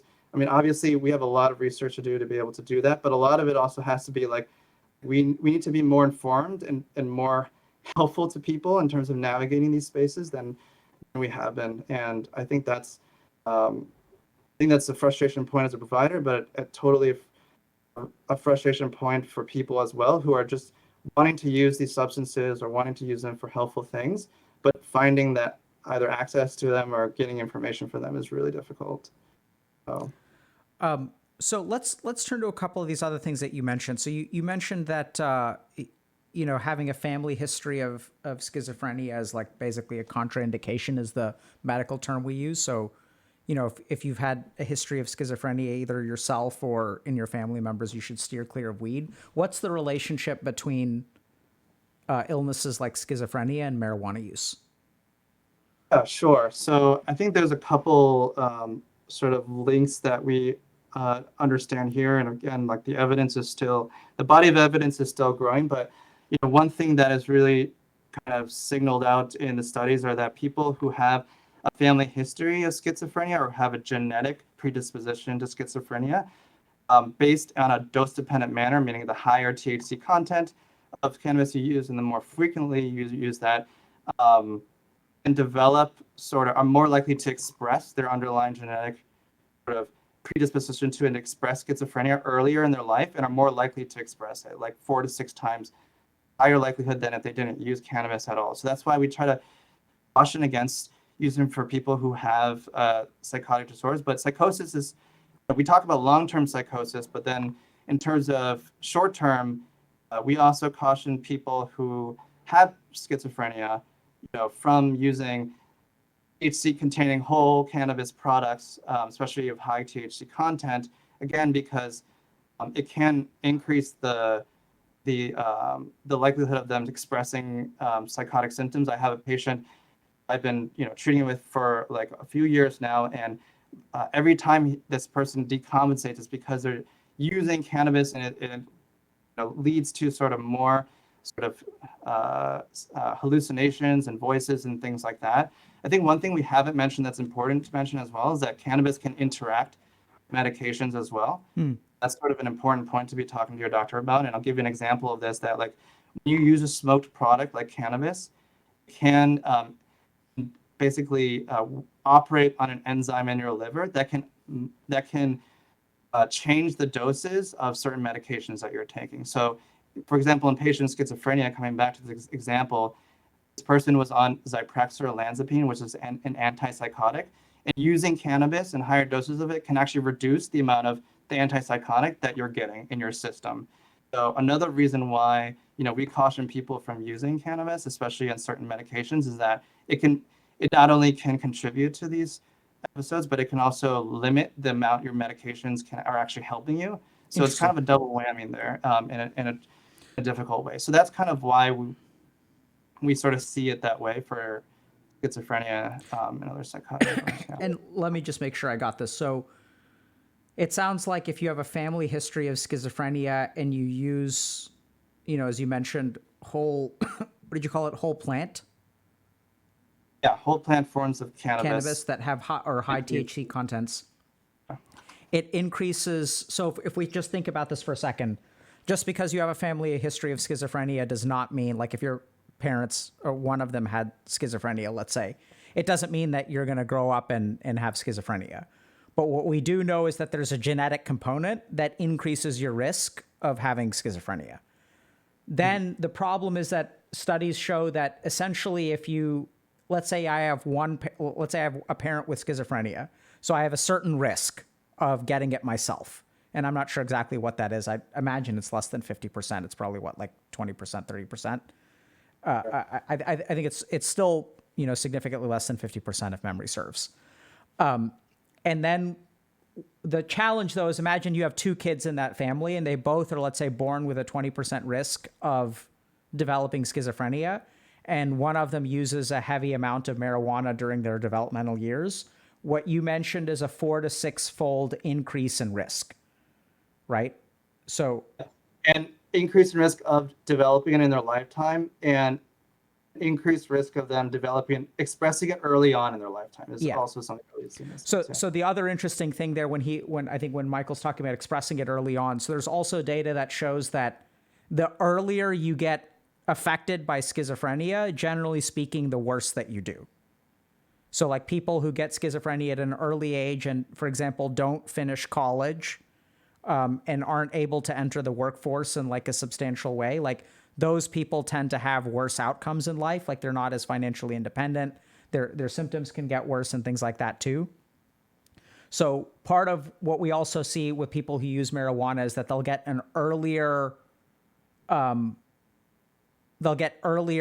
sort of get schizophrenia earlier, which then sort of impacts their life kind of more profoundly. It's almost like, it has like a snowballing effect is kind of the takeaway that I had from the people that I've worked with.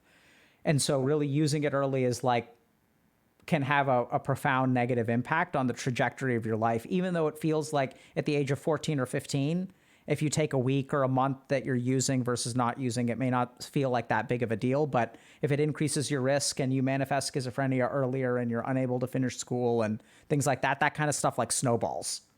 And then like you're 20 years old, like you're not in college, and then you kind of feel behind and you have difficulty like socializing with other people and that stuff. Then you kind of get like more depressed. And I've seen these cases, unfortunately, a fair amount where people just really struggle.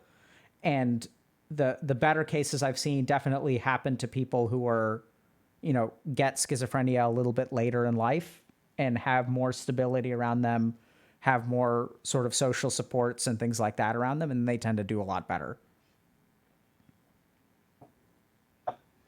Certainly the earlier you start using it, sort of the greater, especially starting during childhood. And what about things like bipolar disorder? Like what's your take on marijuana usage and depression or other kinds of mood disorders? Yeah, I mean, there's starting with depression, there's not really good evidence that whole plant cannabis use is helpful for depression. I think we talked about this hypodopaminergic depression that we see in people who do use it sort of chronically and long term. Some small evidence, I think we talked about, there's some trials, especially short-term use of CBD for PTSD. The same thing with depression, that CBD operates on like the CB2 receptor, but it also operates on a serotonin receptor called the 5-HT1, which can be implicated in depression, can be implicated in anxiety. cognitive flexibility as well, or sort of our ability to change the way we perceive or think about things. And that's sort of how we think that ketamine might work as well. So working on sort of a receptor that could potentially have therapeutic benefits for. I'm sorry, can you say that the 5-HT1 receptor you said is affected by CBD? Yes. Interesting. So So understanding. does it have, is there some suggestion that there's a therapeutic benefit there, or it like messes with the receptor in a negative way, or do we not know? No, there's certainly a signal that there could be a therapeutic benefit. I think the most again, these are sort of limited evidence, open label, meaning not controlled trials. People know what they're taking, so there is that placebo risk. But social anxiety, CBD for social anxiety, is one area of like a lot of interest, and I think there is evidence that could be used potentially. For PTSD symptoms as well, especially nightmares, flashbacks, things like that. I've had patients who have used CBD, and that's been helpful. And depression, somewhat, insomnia is sort of, there's some evidence for that as well, but it's sort of not as fleshed out as some of these anxiety disorders are. But there's definitely some excitement around that, and I think some of that is founded. There's some evidence for in autism and sort of aggression, irritability, maybe ADHD. I mean, we have like a smorgasbord of different things, but I think especially social anxiety and PTSD, that's sort of where we've seen garnered some interesting like positive evidence for. So Michael, yeah. I notice, I mean, maybe you can explain this. You'll say there's some evidence for, or there's excitement. Can you help us understand like what that means? Does that mean that there's some evidence for CBD's benefit on the 5-HT1 serotonin receptor, therefore I can smoke weed as long as it's got CBD in it? Like, what is it when you say some evidence for or excitement? What do those terms mean? Help us understand. Okay, so I'm meaning like concentrated forms of CBD in like Epidiolex, for example, which is a CBD version of it is basically CBD that's sort of a prescribed pharmaceutical, and looking at use in conditions like social anxiety and PTSD, we've seen in short term, like we're talking about 8-week trials, like people who take somewhere in the range of like 200 to 400 milligrams ish, and we're still trying to figure out where this dose range is, like we as in like the medical community, that there is some evidence that people who do use CBD over a period of time can develop improvements in these symptoms and not have sort of the psychoact there. So CBD itself doesn't have the kind of psychoactive effect that THC has. Psychoactive as in like sort of the psychotic producing effects or the anxiety producing effects that THC have, and sort of our understanding right now is that it doesn't have sort of the addictive potential, not nearly as much as we see in THC. And CBD can even, there's some evidence that shows that it could even sort of start reversing some of these aspects when combined with THC.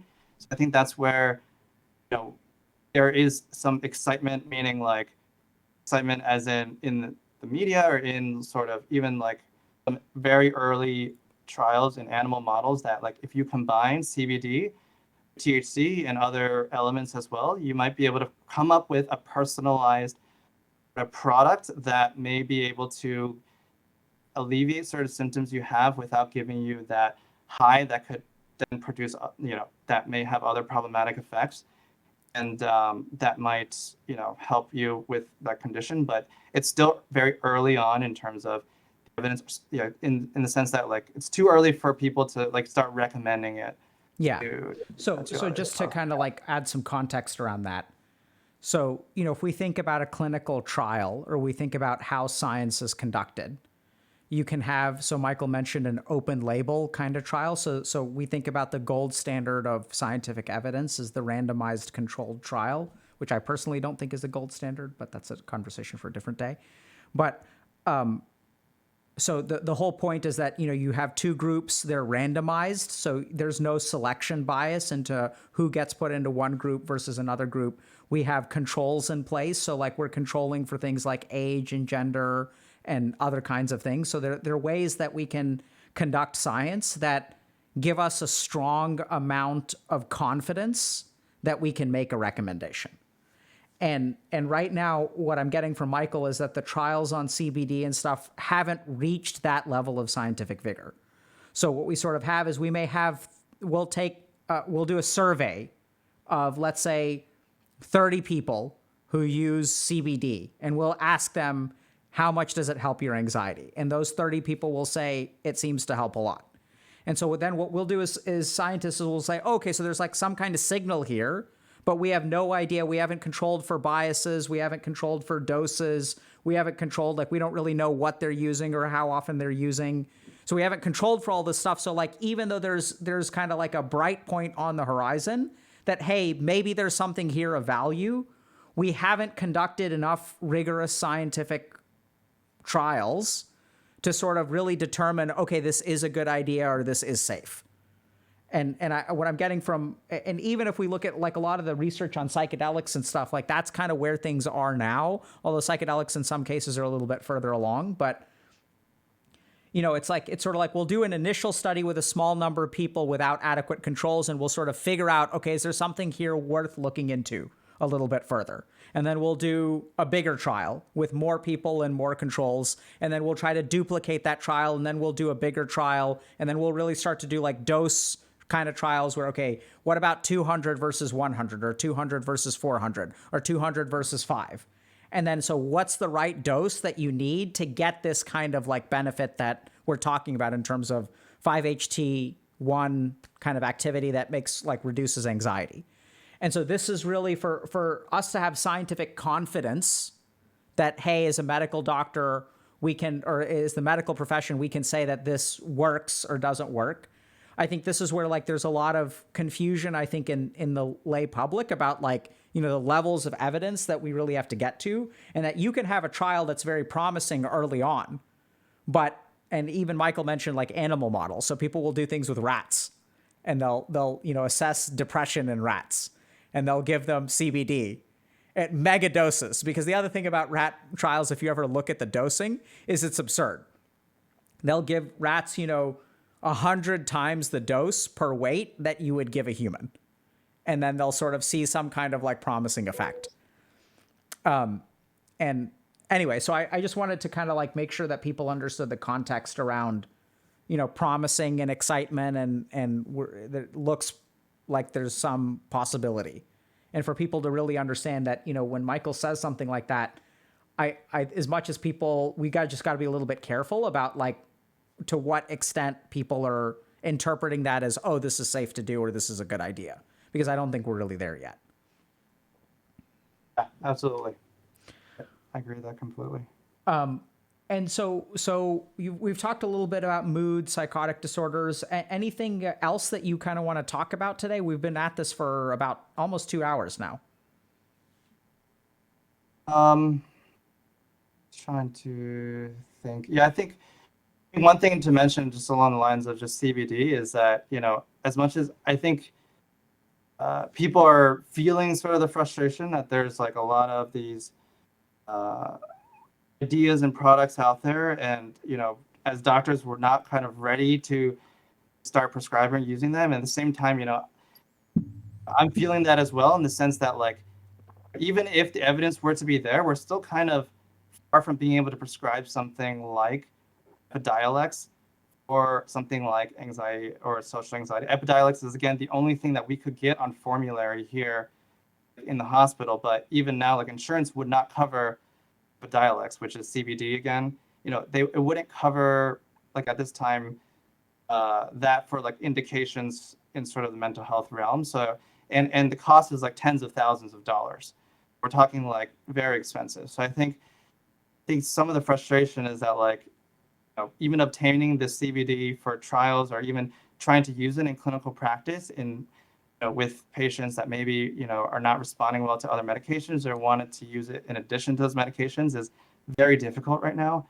I think that's kind of why like we as kind of doctors have to really, at this time, like really help our patients to navigate this field in a way that's So helpful some and safe. people are also kind of talking a little bit about, here we are as two doctors talking about this stuff.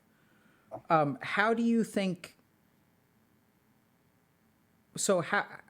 I'm trying to figure out how to phrase this question. So, there's an argument to be made that since we don't use marijuana, we don't really understand the benefits and we don't really understand what we're talking about. How would you? What do you think about that? Right. So here we are, like we're sort of like in our ivory towers in academia, sort of talking about these studies and stuff like that. How do we weigh, what we have to say against someone who's actually like used marijuana and is familiar with it and can speak much more personally to the benefits of creativity and, how it sort of helped them in so many different ways and helped them make friends and stuff like that? Because that is the experience that some people will describe, right? Yeah, absolutely. And I think as doctors, we sort of tend to talk in terms of like probability and in terms of studies. And we kind of like public health sort of promoting people. And that's sort of a bias because we want to look at populations and we want to have populations grow sort of in a healthy way.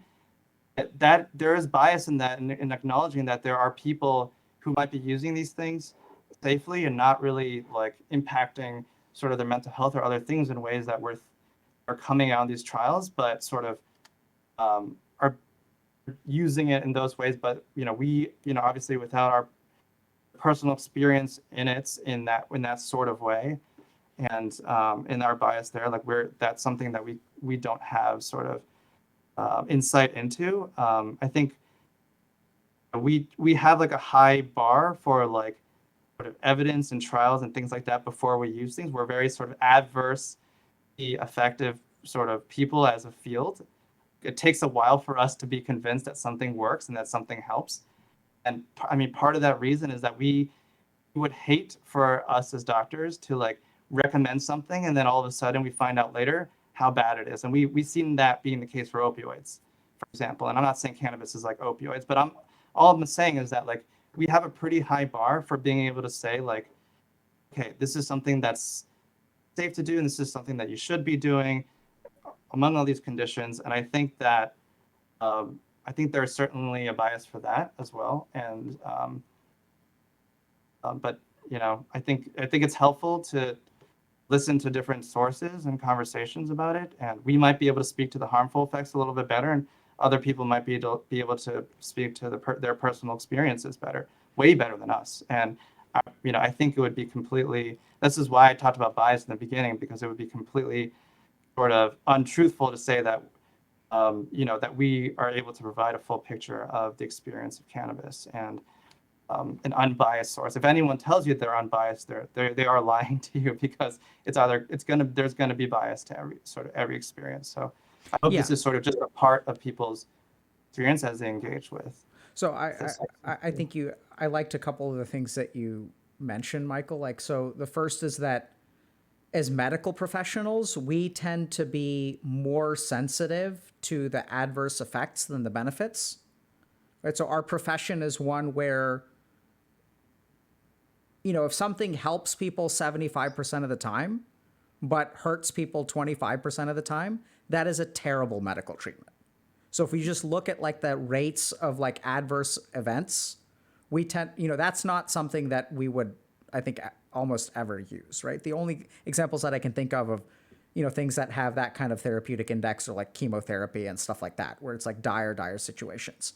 But generally speaking, I think that's a big piece. I think another big piece is, so we tend to be more risk averse as physicians than I think sometimes people who use marijuana are. Go ahead. That's the word that I meant to use. Yeah. Yeah. So we tend to be like very, like medicine has a bias of being like very risk averse, right? If you think about like you go to your doctor and they give you a treatment and it has an 80% chance of working and a 20% chance of causing harm, like no one would ever go to that doctor.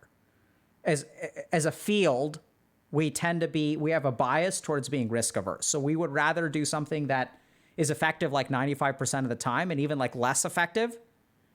I would take half efficacy at a 95% success rate over like, 95% efficacy 50% of the time. And then like of a high chance of like causing damage. Like that's a good inherent bias. I think the other thing to remember is that a lot of people who are, proponents of marijuana use, I don't know exactly what their sample size is.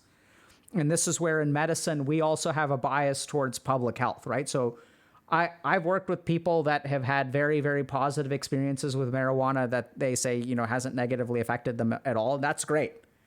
But what I'm really concerned about, this is also true. I mean, so I've done a lot of this in terms of alternative medicine as well, where there's a ton of alternative medicine, which I've found to be very, very efficacious and shockingly so, which I almost never talk about because it has low reliability.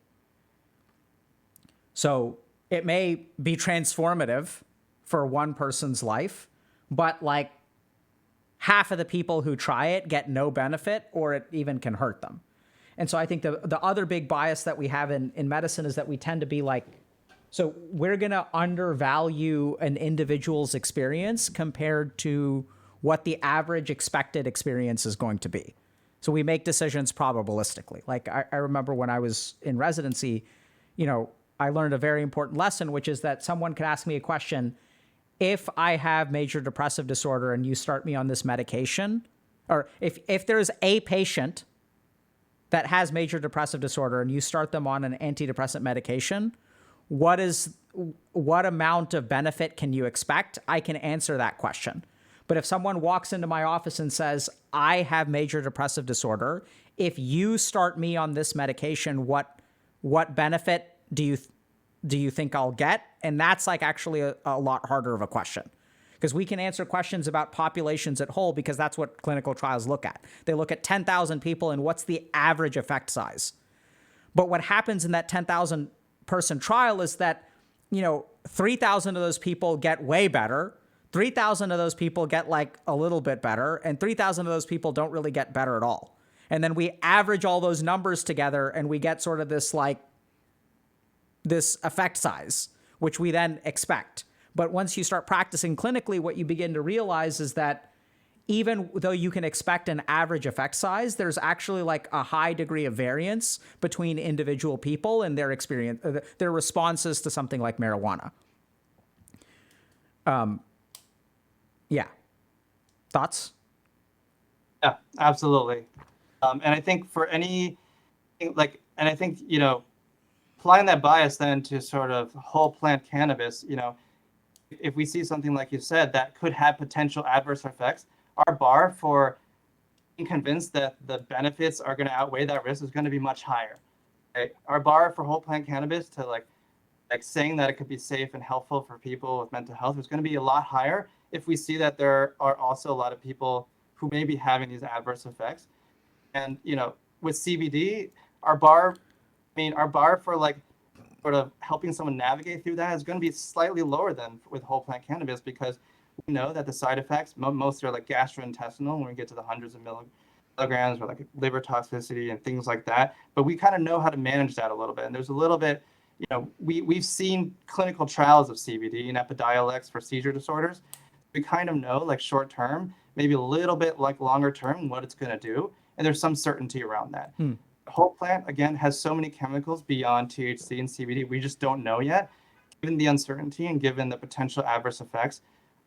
As clinicians, it's like our bar just goes that much higher in terms of like thinking about it and whether or not it's going to be safe or effective. So, Michael, have you talked about Delta 8 THC? Have we talked about that? Because a lot of people are curious about Delta 8 THC. Yeah, I mean, I don't know too much about that, to be very honest. And, we as a field, it's something that's hard to sort of purify out of the plant itself because there's very low amounts of it compared to Delta 9. So that's not something I would be comfortable sort of talking about in the sense that like I don't know of the good evidence for or against it. So I'll sort of leave myself out of that conversation, I guess. Yeah. I mean, I think that's fair, right? And I think one thing to remember, as Michael mentioned, is that I remember seeing this study. There was a paper, I think, by Rich Saper. I don't know if you ran across him, but I think he's at Brigham or BI, but who was looking at like the amount of like what's in herbal formulation. So if you like go to the store and you like buy a bottle of, turmeric or something like that, what they actually found is very similar to what you were describing, which is I think 9 out of 16 brands that they randomly sampled had little to no of the compound that was advertised if you actually like check it by, I think, gas spectrometry or something like that. I forget, or chromatography. I forget what they used. But, and 7 out of 16 had some of it, but oftentimes like 3 or 4 of those had like lower amounts than what they claimed was in it. So I think the other thing to just be super careful about, and this is why, I think some people are also concerned about us being like anti-marijuana. And I think that's where like, you've got to be careful. I don't know that we're anti-marijuana, but at some point, like you can look at the evidence and you can sort of form a conclusion. So I think Michael's done a good job of sort of sharing what our biases are, right? So we tend to be risk averse. We tend to be population focused. So any individual person may say, oh, but marijuana works fantastic for me. I think the problem is that when you follow what that person says, what is the likelihood that your experience is going to mirror that individual person's experience? I think that's where, and you can make an argument against this, but I think that like, the experience of it, your experience isn't going to match perfectly the average of 10,000 people's experiences. But I think over time, if you base your decisions on the average, you're more likely to do well over time. Right. So we're going to have that kind of bias, and you just have to be super careful with things like Delta 8 THC, because I have no idea who's regulating that. Right. What are you actually getting? And the other problem that we see a lot with this stuff like, fentanyl overdoses and things like that is not only is fentanyl more potent, but like there's no, like, I don't know how to say this, but when you get stuff from a drug dealer, there's no guarantee of quality, right? You just don't have that. So that's where the risk is so much higher.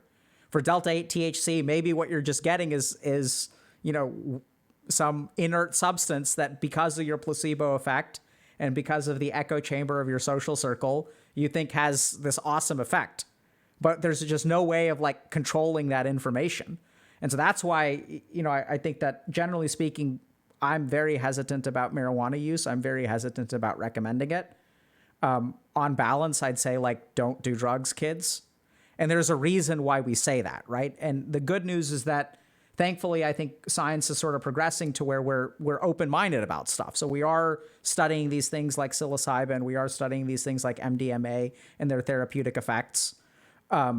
We are studying marijuana and its therapeutic effects some. I mean, it's hard to do that research, I think, as Michael mentioned. But in the meantime, like, it's just, I've just seen so many people get screwed so hard by marijuana that, like, I can't recommend that anyone uses it. Outside of these specific, as Michael's mentioned, FDA approved kind of situations. Because those are the situations in which, on balance, like the risks the benefits far outweigh the risks.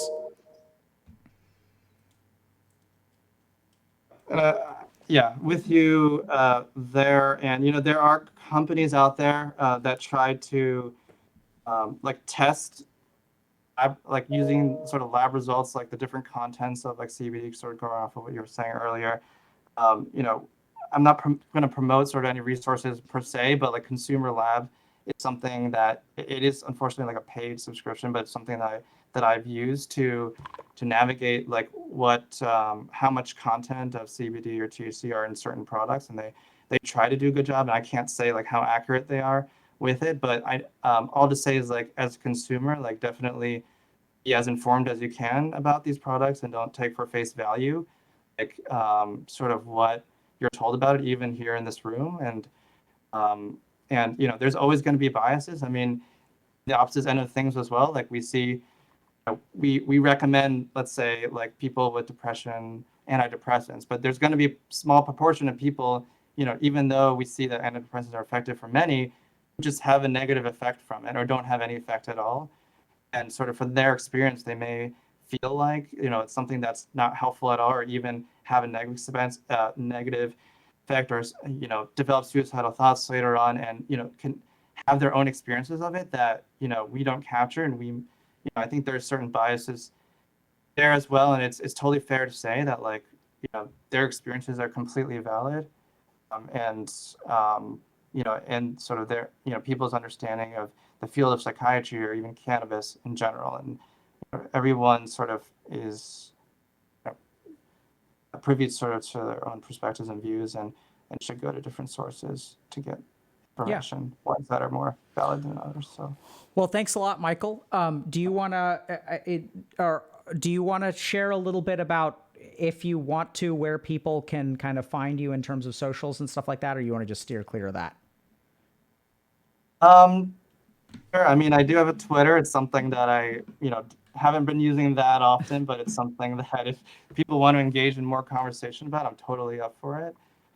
It's, I've mostly been using that to share papers and journals and things like that, and to connect with people in the field. But it's at Michael HSUMD on Twitter. So happy to do that. And yeah. Yeah. Thank you so much for coming on and sharing, your experience and expertise on cannabis. And yeah, we really appreciate it, man. Take care. Yeah. Yeah. Thanks for having me, Alan. Yeah. Yeah. So, yeah, I mean, what did y'all think about that? Like, I think we talked a little bit about schizophrenia, right? Yeah. So, just to kind of like, so I've been following chat, and some people are saying, wow, chat is so toxic. So let's like go reach to some of our HG roots for a second and talk a little bit about, okay, so if you're watching something like this and you feel combative, or you feel upset, or you feel attacked, right? So what I tend to find is that when people talk about subjects that are charged for some people, the most important thing for you to do is to like understand, why is what they're saying bothering me? Like, I've seen these different kinds of, comments about like, anyway, just people will say, oh, there's successful people who use weed and stuff like that. So like, just think about that for a second. Like, forget about the statement and whether it's true or not. And that's kind of, I think, what Michael and I's point was. We're not saying that there aren't successful people who use weed. That's not what our job is as medical professionals. I mean, even here, I'm not really acting as a medical professional, but when I'm, when I'm sitting with a patient, the reason that I can't recommend it is not like, we don't recommend things based on the fact that there are successful people who have done it. So, for example, I've also met successful people who have been divorced twice and are on their third marriage and are happily married. And at the same time, just because there are people who have been married 3 times and are happy in their third marriage does not mean that I can recommend marrying someone who's been divorced twice in search of a happy marriage. Does that make sense? Like, there are going to be cases of that, right? But there's still, like, you can play the odds. And that's where I think, like, in my opinion, marijuana's kind of problematic there, because if you look at the odds, it tends to not look great.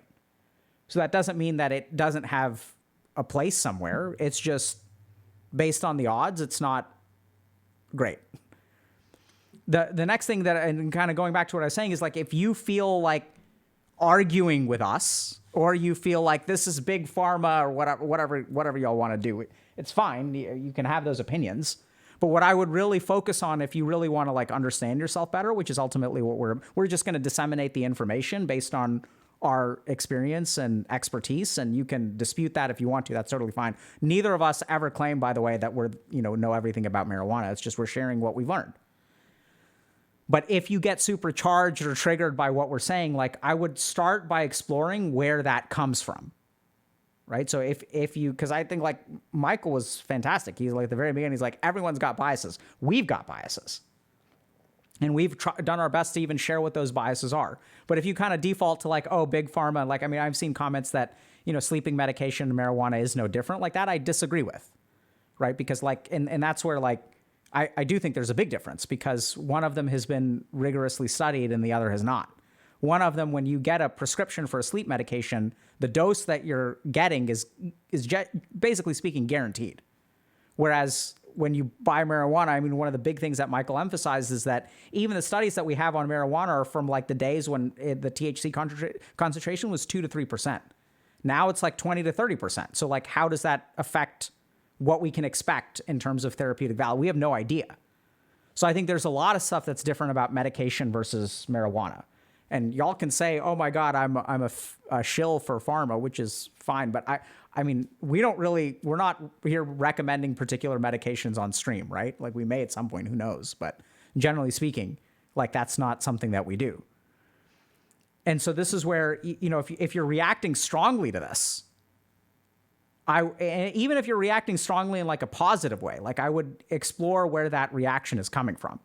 So if you watch this stream and then the next thing that you're going to do is go to your friend, brother, sister, significant other, kid, and say, hey, watch the stream. See, I've told you that marijuana is bad. And now these two people on Twitch are saying that marijuana is bad.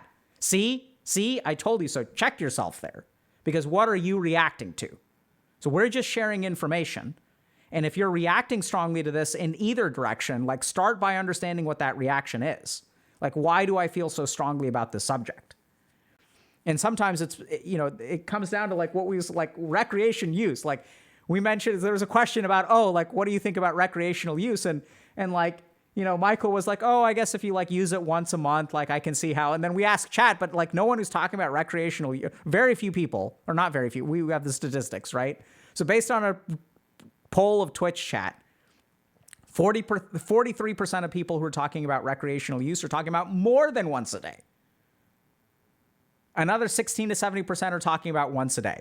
So we're sitting at like 60% of people are talking about daily use when they're talking about recreational, which is very different from the answer that Michael gave in terms of his assumptions about what recreational use was. That was my experience as well, which is like, generally speaking, it's like the number's high, right? And like 16 or 17% was like less than once a month. Now, this wasn't a scientific study. It's not a random sampling.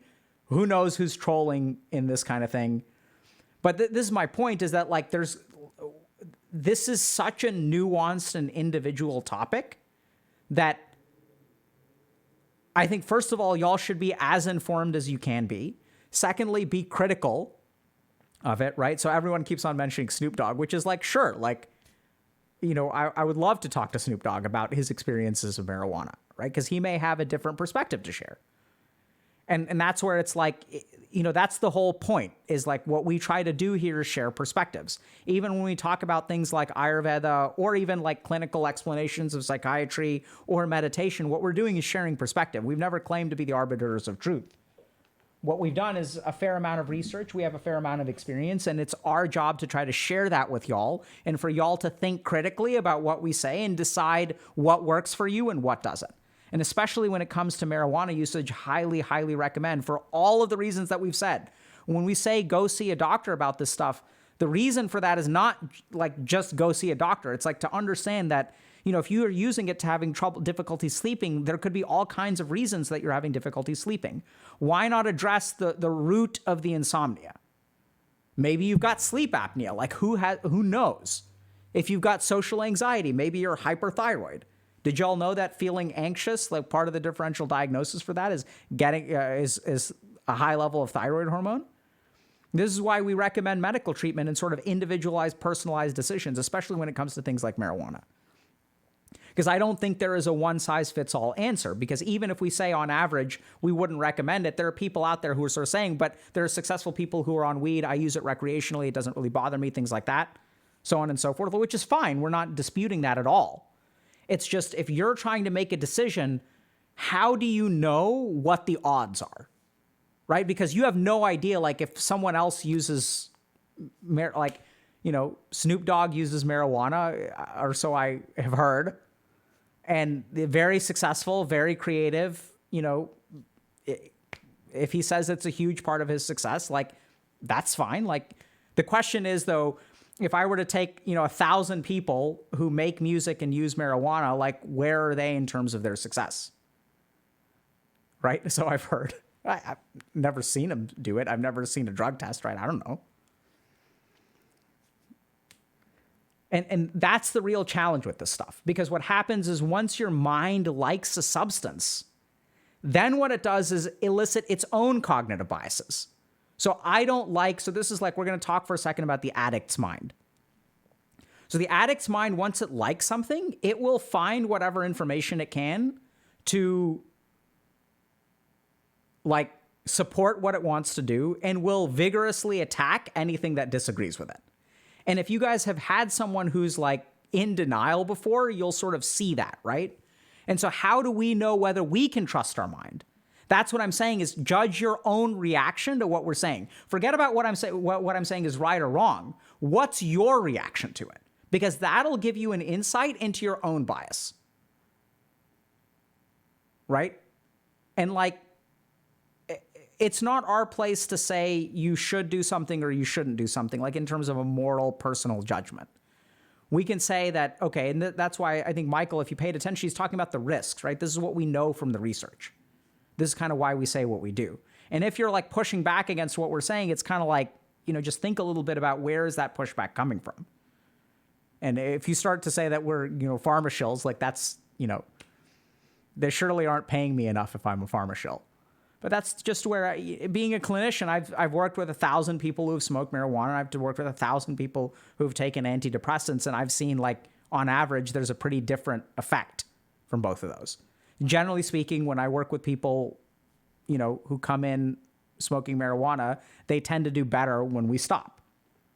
And there's even, if you look at like the VA, the Veterans Affairs, the veteran study that Michael talked about, people will use it to manage their anxiety or PTSD or whatever, right? Because it gives you this subjective sense of, okay, this is really helping my anxiety. But then over time, your symptoms are actually getting worse. And that's a really important bias to understand about the mind, which is that we don't know when our cognition is impaired. We don't actually know. We have a subjective sense of what our creative output is, but we don't actually like measure it, right? We don't do that as humans. We just have a sense. My mind is like, oh, this is good. And then if your mind likes something and is addicted to something, it's going to overinflate the value of it in terms of an objective sense. And so it's just tricky. Like, it's sneaky, sneaky mind. So be careful about that.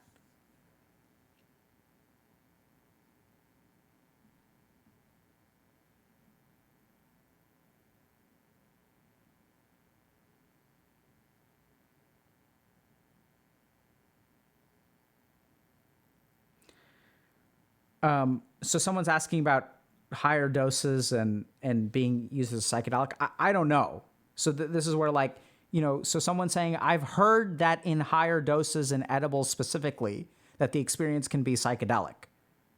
Like, so that's where like, let's just think about that statement for a second, even before we get into what my opinion is. Like, I don't know how to interpret that. So if you ask me, do you think that that's true or not? It's like, what's in the edible? What's the concentration of the edible? What do you mean by psychedelic? Right? So we do know that, in a sense, my answer is probably yes. I don't know exactly what you mean by psychedelic.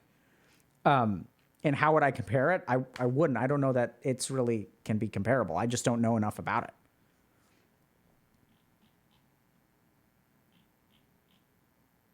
But these are all good questions.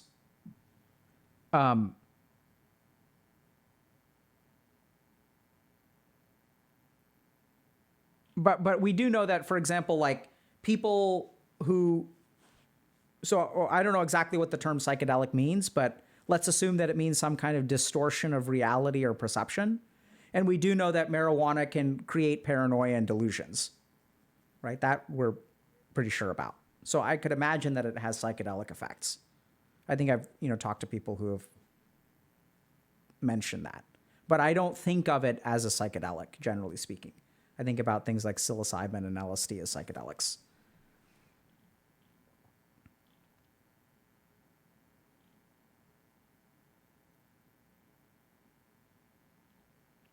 Is there a detriment to legalizing it if notably worse things are already legal?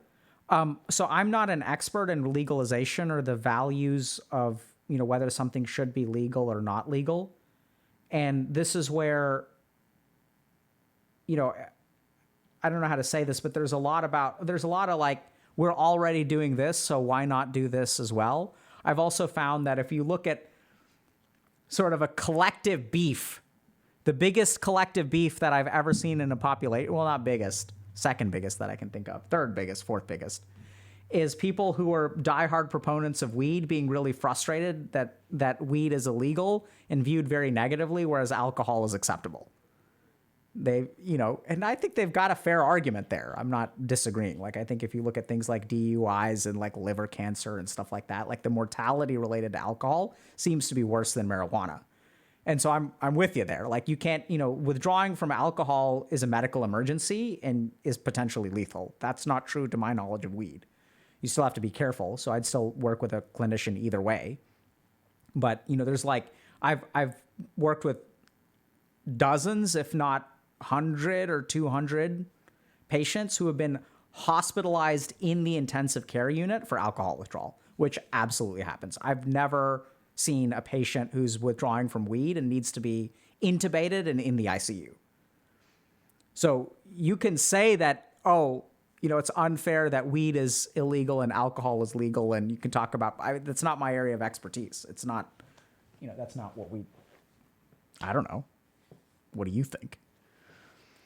And I understand why people are upset by it. There's strong arguments to make that alcohol is a more dangerous substance than marijuana is. Like, I acknowledge that there are arguments. It's just not something I'm an expert in. And I tend to not think about comparisons that way. So I tend to find that that's like very unhelpful. So people say, but weed screws up people's lives and alcohol screws up people's lives. Like, it's not about whether it's legal or not. Maybe there needs to be some sort of public health or legal stance on it. I'm not saying that there isn't, but what we tend to focus on is like the individual, right? And equipping y'all with the information. I think both substances can be harmful. And the fact that one is legal and the other is illegal has nothing to do with whether you have a healthy relationship with it or not. Y'all get that? It's ultimately about whether you have a healthy relationship with it.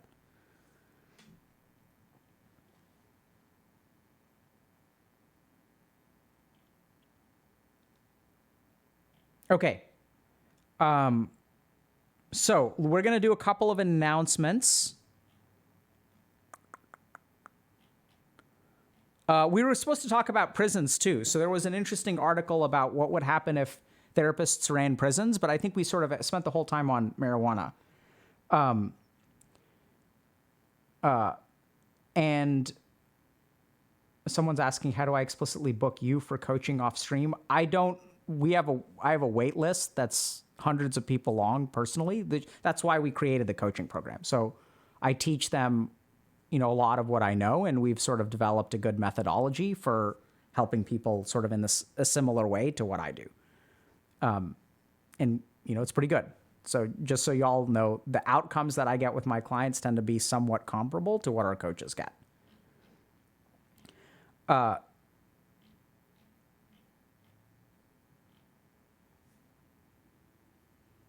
Okay, so we don't take internships.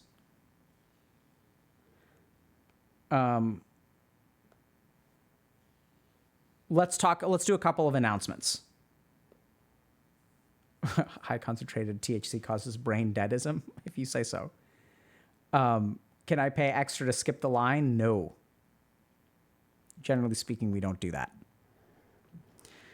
Okay, so let's talk a couple of announcements. So just a reminder that we've got May You Sleep Well event going on this month. So if y'all are interested in resetting your sleep schedule, learning some stuff about sleep hygiene and things like that, that's not that's something that we've got going on. We've got lectures every Tuesday at 9 a.m. Central. Clean Your Room Together is also going on. So this is a community event that has dedicated hours to clean your room starting tomorrow, which apparently is National Clean Your Room Day, which is news to me. Study Together so we've got a Study Together event, which is bot hosted lobbies to chill out and study together. And in mental health, so May is Mental Health Awareness Month. So we're going to try to learn about stuff related to mental health. And, today we talked about marijuana. We've got some other things coming up. We've got interviews and stuff like that. So any subs that we have during the month are going to go to the Healthy Gamer Foundation. Donations as well go to the Healthy Gamer Foundation. So you can use the exclamation point MHM to get a link on that. Is sleep patterns a good thing? Generally speaking, yes. Do you think that coaching might be more beneficial for some people? Yeah. So here's what I'd say. I don't know. So we have a page that y'all can check out about what's the difference between coaching and therapy. And generally, this is once again a generalization. So if you look at the emphasis on therapy training, the emphasis on therapy training is clinical in nature. So if you have a clinical problem, I think you should go see a therapist, right? And when we think about clinical, what I sort of think about is an impairment of function.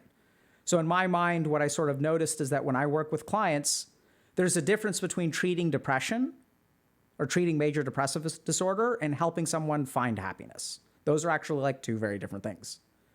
And what's happened in our society is like the two have gotten conflated. And what we sort of like, you know, they're like, I don't want a pill to make me happy. Like no pill is going to make you happy. A pill can counteract a neurochemical imbalance that's causing a depressive episode, which it may be a good idea for you to take. And oftentimes with my patients or clients, I would do that, right? So we would treat depression for the first 6 months to a year, like we treat like major depressive disorder. And then like they'd come into my office like on month 13 and they'd be like, something's still missing. I kind of feel like I'm depressed. We'd use clinical assessments, discover, okay, you're not depressed, actually, you're just unhappy. And there's a whole different plan for that.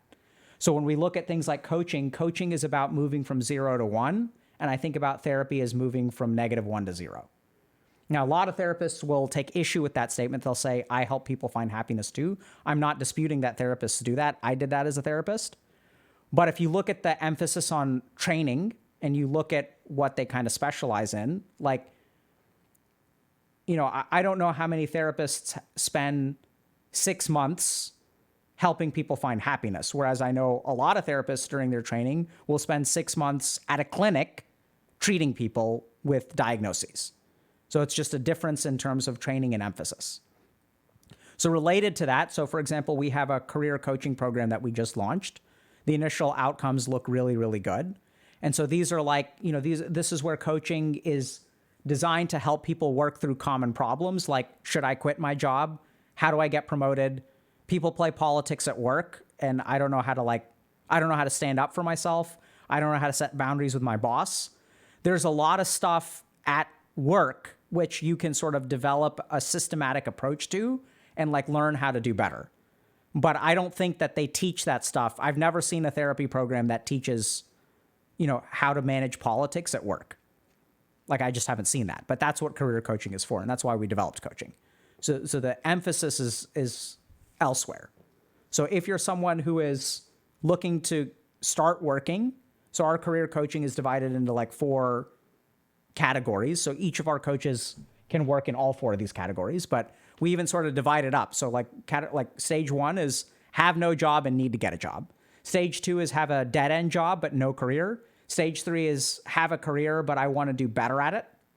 And stage 4 is I'm actually very successful and accomplished with a career behind me. And I want to like do something that's more fulfilling or give back to the world or like start my own thing or something like that. So it's kind of like late stage. And so there are particular things that we have to sort of address at each of those stages. And so what we try to do is put together some kind of like curriculum or roadmap that our coaches then learn, and then they help clients kind of work through individually. So that's just an example of like, you know, you can get career advice from a therapist, but I just don't know that therapists are formally trained and or, you know, that they're training. So a big part of like our curriculum that we put together was Ethan Evans helped us out. If y'all know Ethan, he streams on Twitch as well. So he was like senior VP at Amazon for over a decade, launched Amazon Prime Video. So like he knows what it's like to let a team of 800 developers in product development. So he knows what bosses are looking for. He knows who gets promoted and who doesn't. And so that kind of expertise we've sort of combined with like my expertise of spiritual training and also like psychiatric training. And we kind of put together all of that expertise in spirituality, psychology, and like corporate work environments. And that's what our career coaching program is based on. So if you're someone who's like trying to get your first job, you feel kind of ashamed of yourself, you're having difficulty putting together your resume, a coach can help you with that. If you're someone who has a job, but you're unhappy in it and like you want to find a different career, but you have so much like inertia, like it's so hard because at 5 p.m. when you're like, you've been working your job and you're kind of burnt out, it's like hard to work on your resume. It's hard to look for other opportunities because like, and what if you don't like it? Like, what if, what's the point of applying if chances are you're not going to get it? All those kinds of thoughts and feelings, like they'll help you with that. If you're at a particular job and you're struggling with a particular issue at work, so we have about 13 common issues that our coaches are well versed in. So these are things like, should I quit? I'll just share with y'all what we can go through all 13. So what we did is kind of put together, so my boss doesn't think I'm doing a good job. I have too much to do. I can't ask my boss what to do all the time. Politics in the workplace. My coworker is driving me crazy. I have trouble standing up for myself and others. This is a good one. I don't know what I want. I'm unhappy with my job. And we're like, okay, what would make it better? I have no idea. I don't know what I want. So common. Or other common one, somewhat related, I'm bored at work. And so the thing is, you look at something like that and you're like, what can possibly be done? You'd be surprised. There is actually like a systematic process to figuring out why you're bored at work and what you can do about it. I'm wasting my time at work. Should I quit? And I don't know how to do what I'm being asked for. So my boss wants me to do something, but I don't know how to do it. And so how do you approach that situation? And that's where like a lot of people may think, well, isn't the solution just learning how to do it? No. So your coach can't, if you're being asked to, manage a database, your coach can't teach you how to manage a database. That's not what coaching is. What a coach is going to explore with you is like, how did you get into the situation of being asked for something that you don't know how to do? What's going on at work?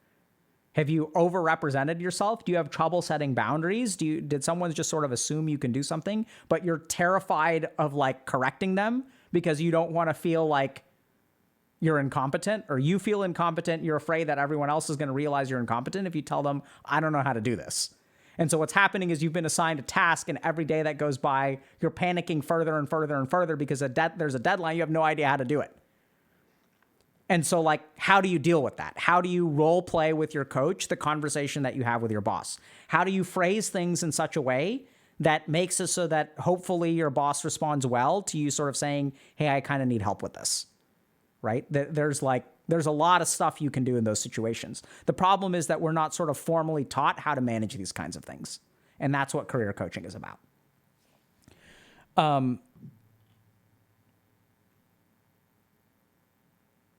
So yeah. So that's all stuff that like, you can work through for sure. I've had people who have come, who I've helped with that sort of thing. We're like, so I'll give you all just a quick story time, okay? So I had a client who worked in fintech. So if you guys know what financial technology, so like it's a booming field where there are tons of startups.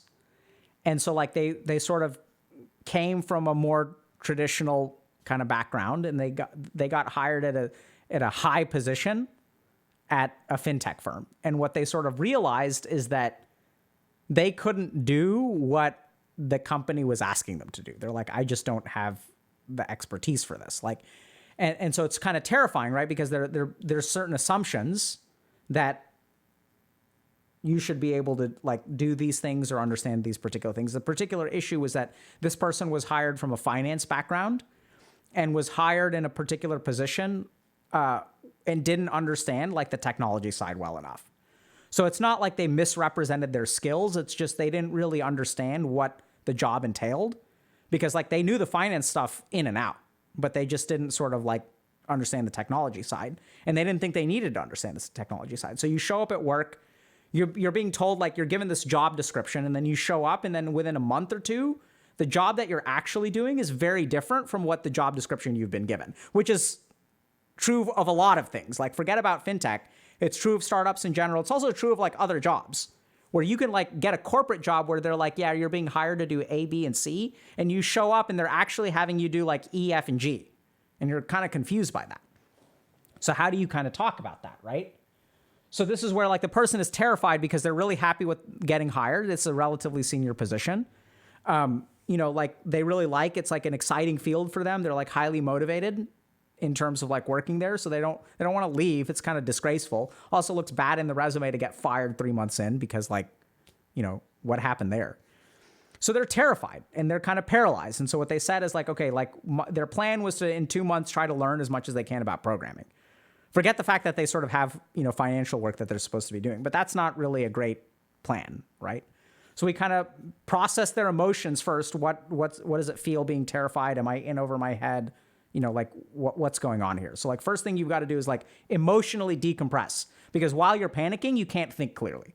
So like, let's spend some time just working on your emotions, understand where that panic is coming from, understand that there could be some SCOTs at play here, right? So like you've felt like an imposter in the past, and maybe this is some amount of imposter syndrome. And then what we really want to do is help you align with like the company. Like, so why did you work here? What were you excited about? Why did you leave your previous successful and lucrative job to work here? And really like think about that stuff. And then think about, what are you here for? You're here to sort of develop some kind of new technology, which you're super excited about. And so then what you want to do is like have a conversation with people about what your goals are, why you're here, and what's the challenge that we're running into, and how can we work together to fix this? So, and like, it's terrifying, but if you sort of approach the conversation properly, and like we kind of role played out, like what you're going to say, you sit down with the CEO and you say, hey, so I think it's awesome to be able to work here. I think I bring a lot to the table. What I'm noticing that I kind of didn't really appreciate before I showed up was how much technical expertise this role is expected to have. And so what it sort of turned out is the previous person who was doing this was an engineer who had sort of learned finance, but didn't know finance that well, which is why they hired this person in the first place.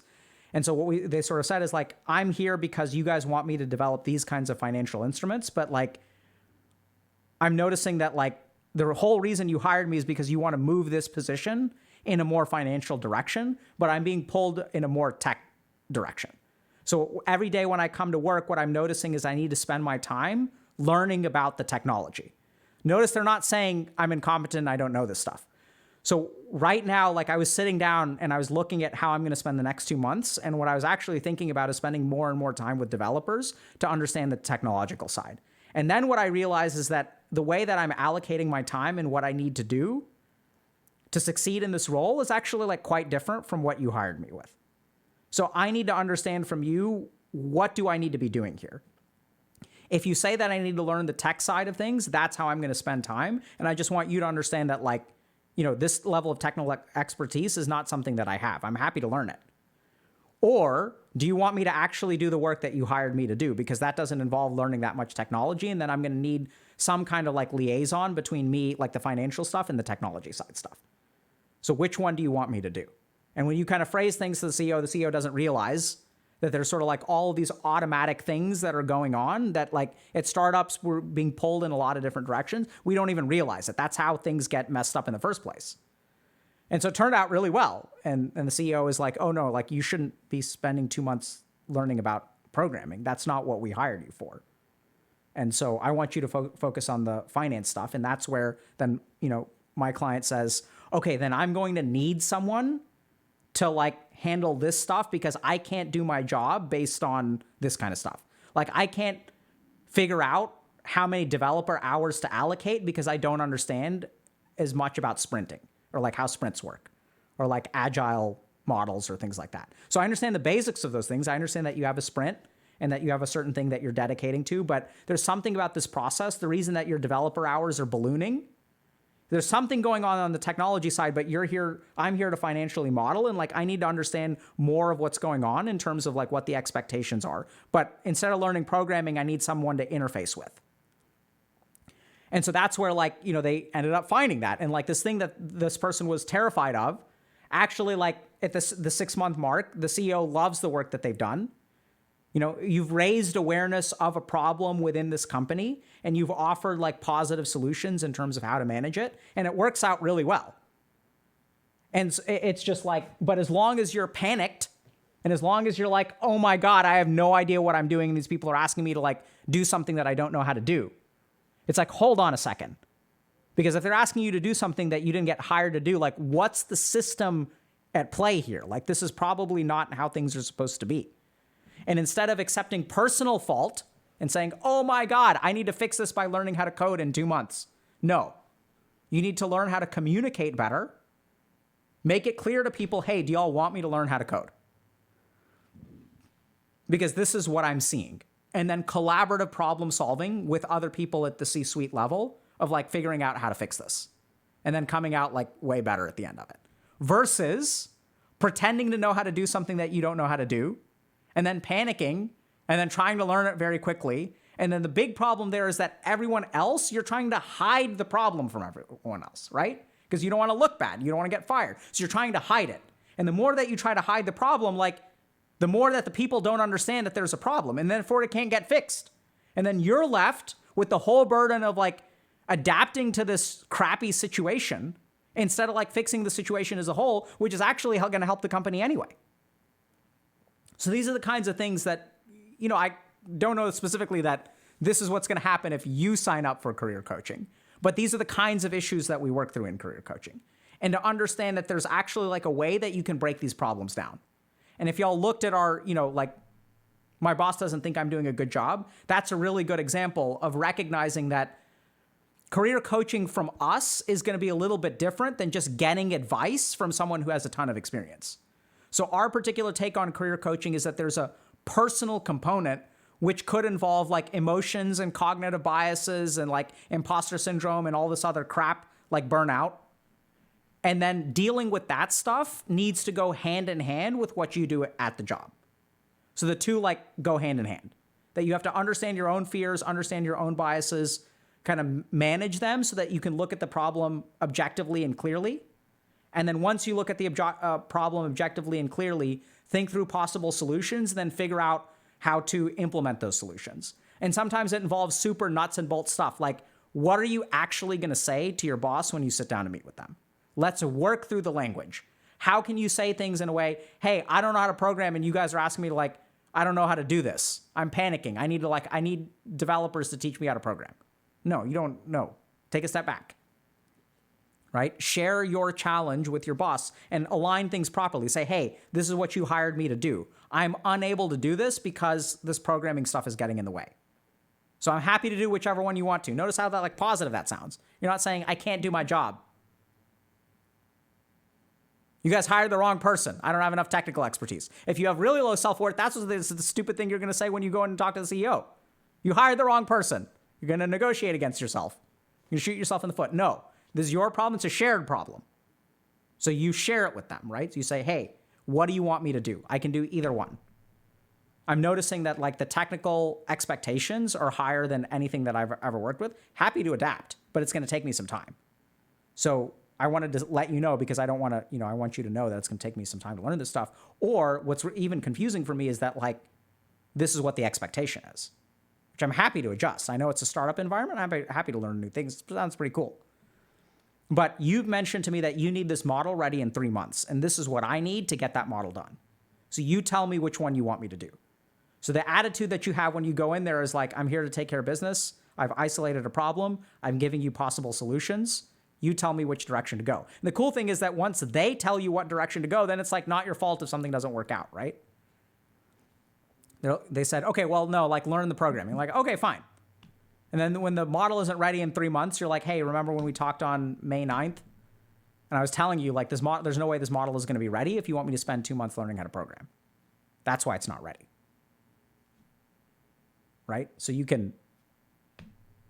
Anyway, so that's kind of the kind of stuff we do in career coaching. So it's like understanding the personal side, understanding sort of the career side, and then also like helping people operationalize like how to elicit change. And that could be everything from like how to put together a resume, which there are other problems there. Like if you've never had a job before and you're like, you need a resume to apply. When you put together your resume, you feel ashamed of yourself. There's nothing on the resume. Like this resume is empty. This is pathetic. No one's ever going to hire this noob. And so then you don't even apply for an entry-level position that requires no experience, which is supposed to have an empty resume, right? Or you don't realize that there is some stuff you can put on the resume, that even people who are applying for their first job, oh, you volunteered as a counselor in summer camp like 2 years ago, put that on there. That's a leadership thing. You have this particular GPA, you did this thesis project on human resources and burnout in whatever, like stick that on there. Like you can put academic stuff on there. Like that's all you can do if you don't have work experience. So you stick some stuff on there, adjust the font, and then you submit it. Right? So like there's a lot of stuff that you can operationalize. Okay. We are way over time today, so we're going to unfortunately have to skip meditation. What are we doing? Who do y'all want to raid? I got 2 Fs. Isn't that a deal breaker? I have multiple Fs on my transcript as well. So that's where, you go in, you apply. If you've got a couple Fs, you apply. There may be a part of the application where they say, is there anything else that you'd like to add? And this is where you say, yeah, I got 2 Fs. Here's what was going on. I struggled a lot to organize myself when I was a freshman in college and had a lot of trouble setting my own schedule and structuring my life. But since then, I've learned how to structure my own life, make sure that tasks get done on time, and a couple of other things. So you just address it there, and then you apply. You want to raid train? Sure.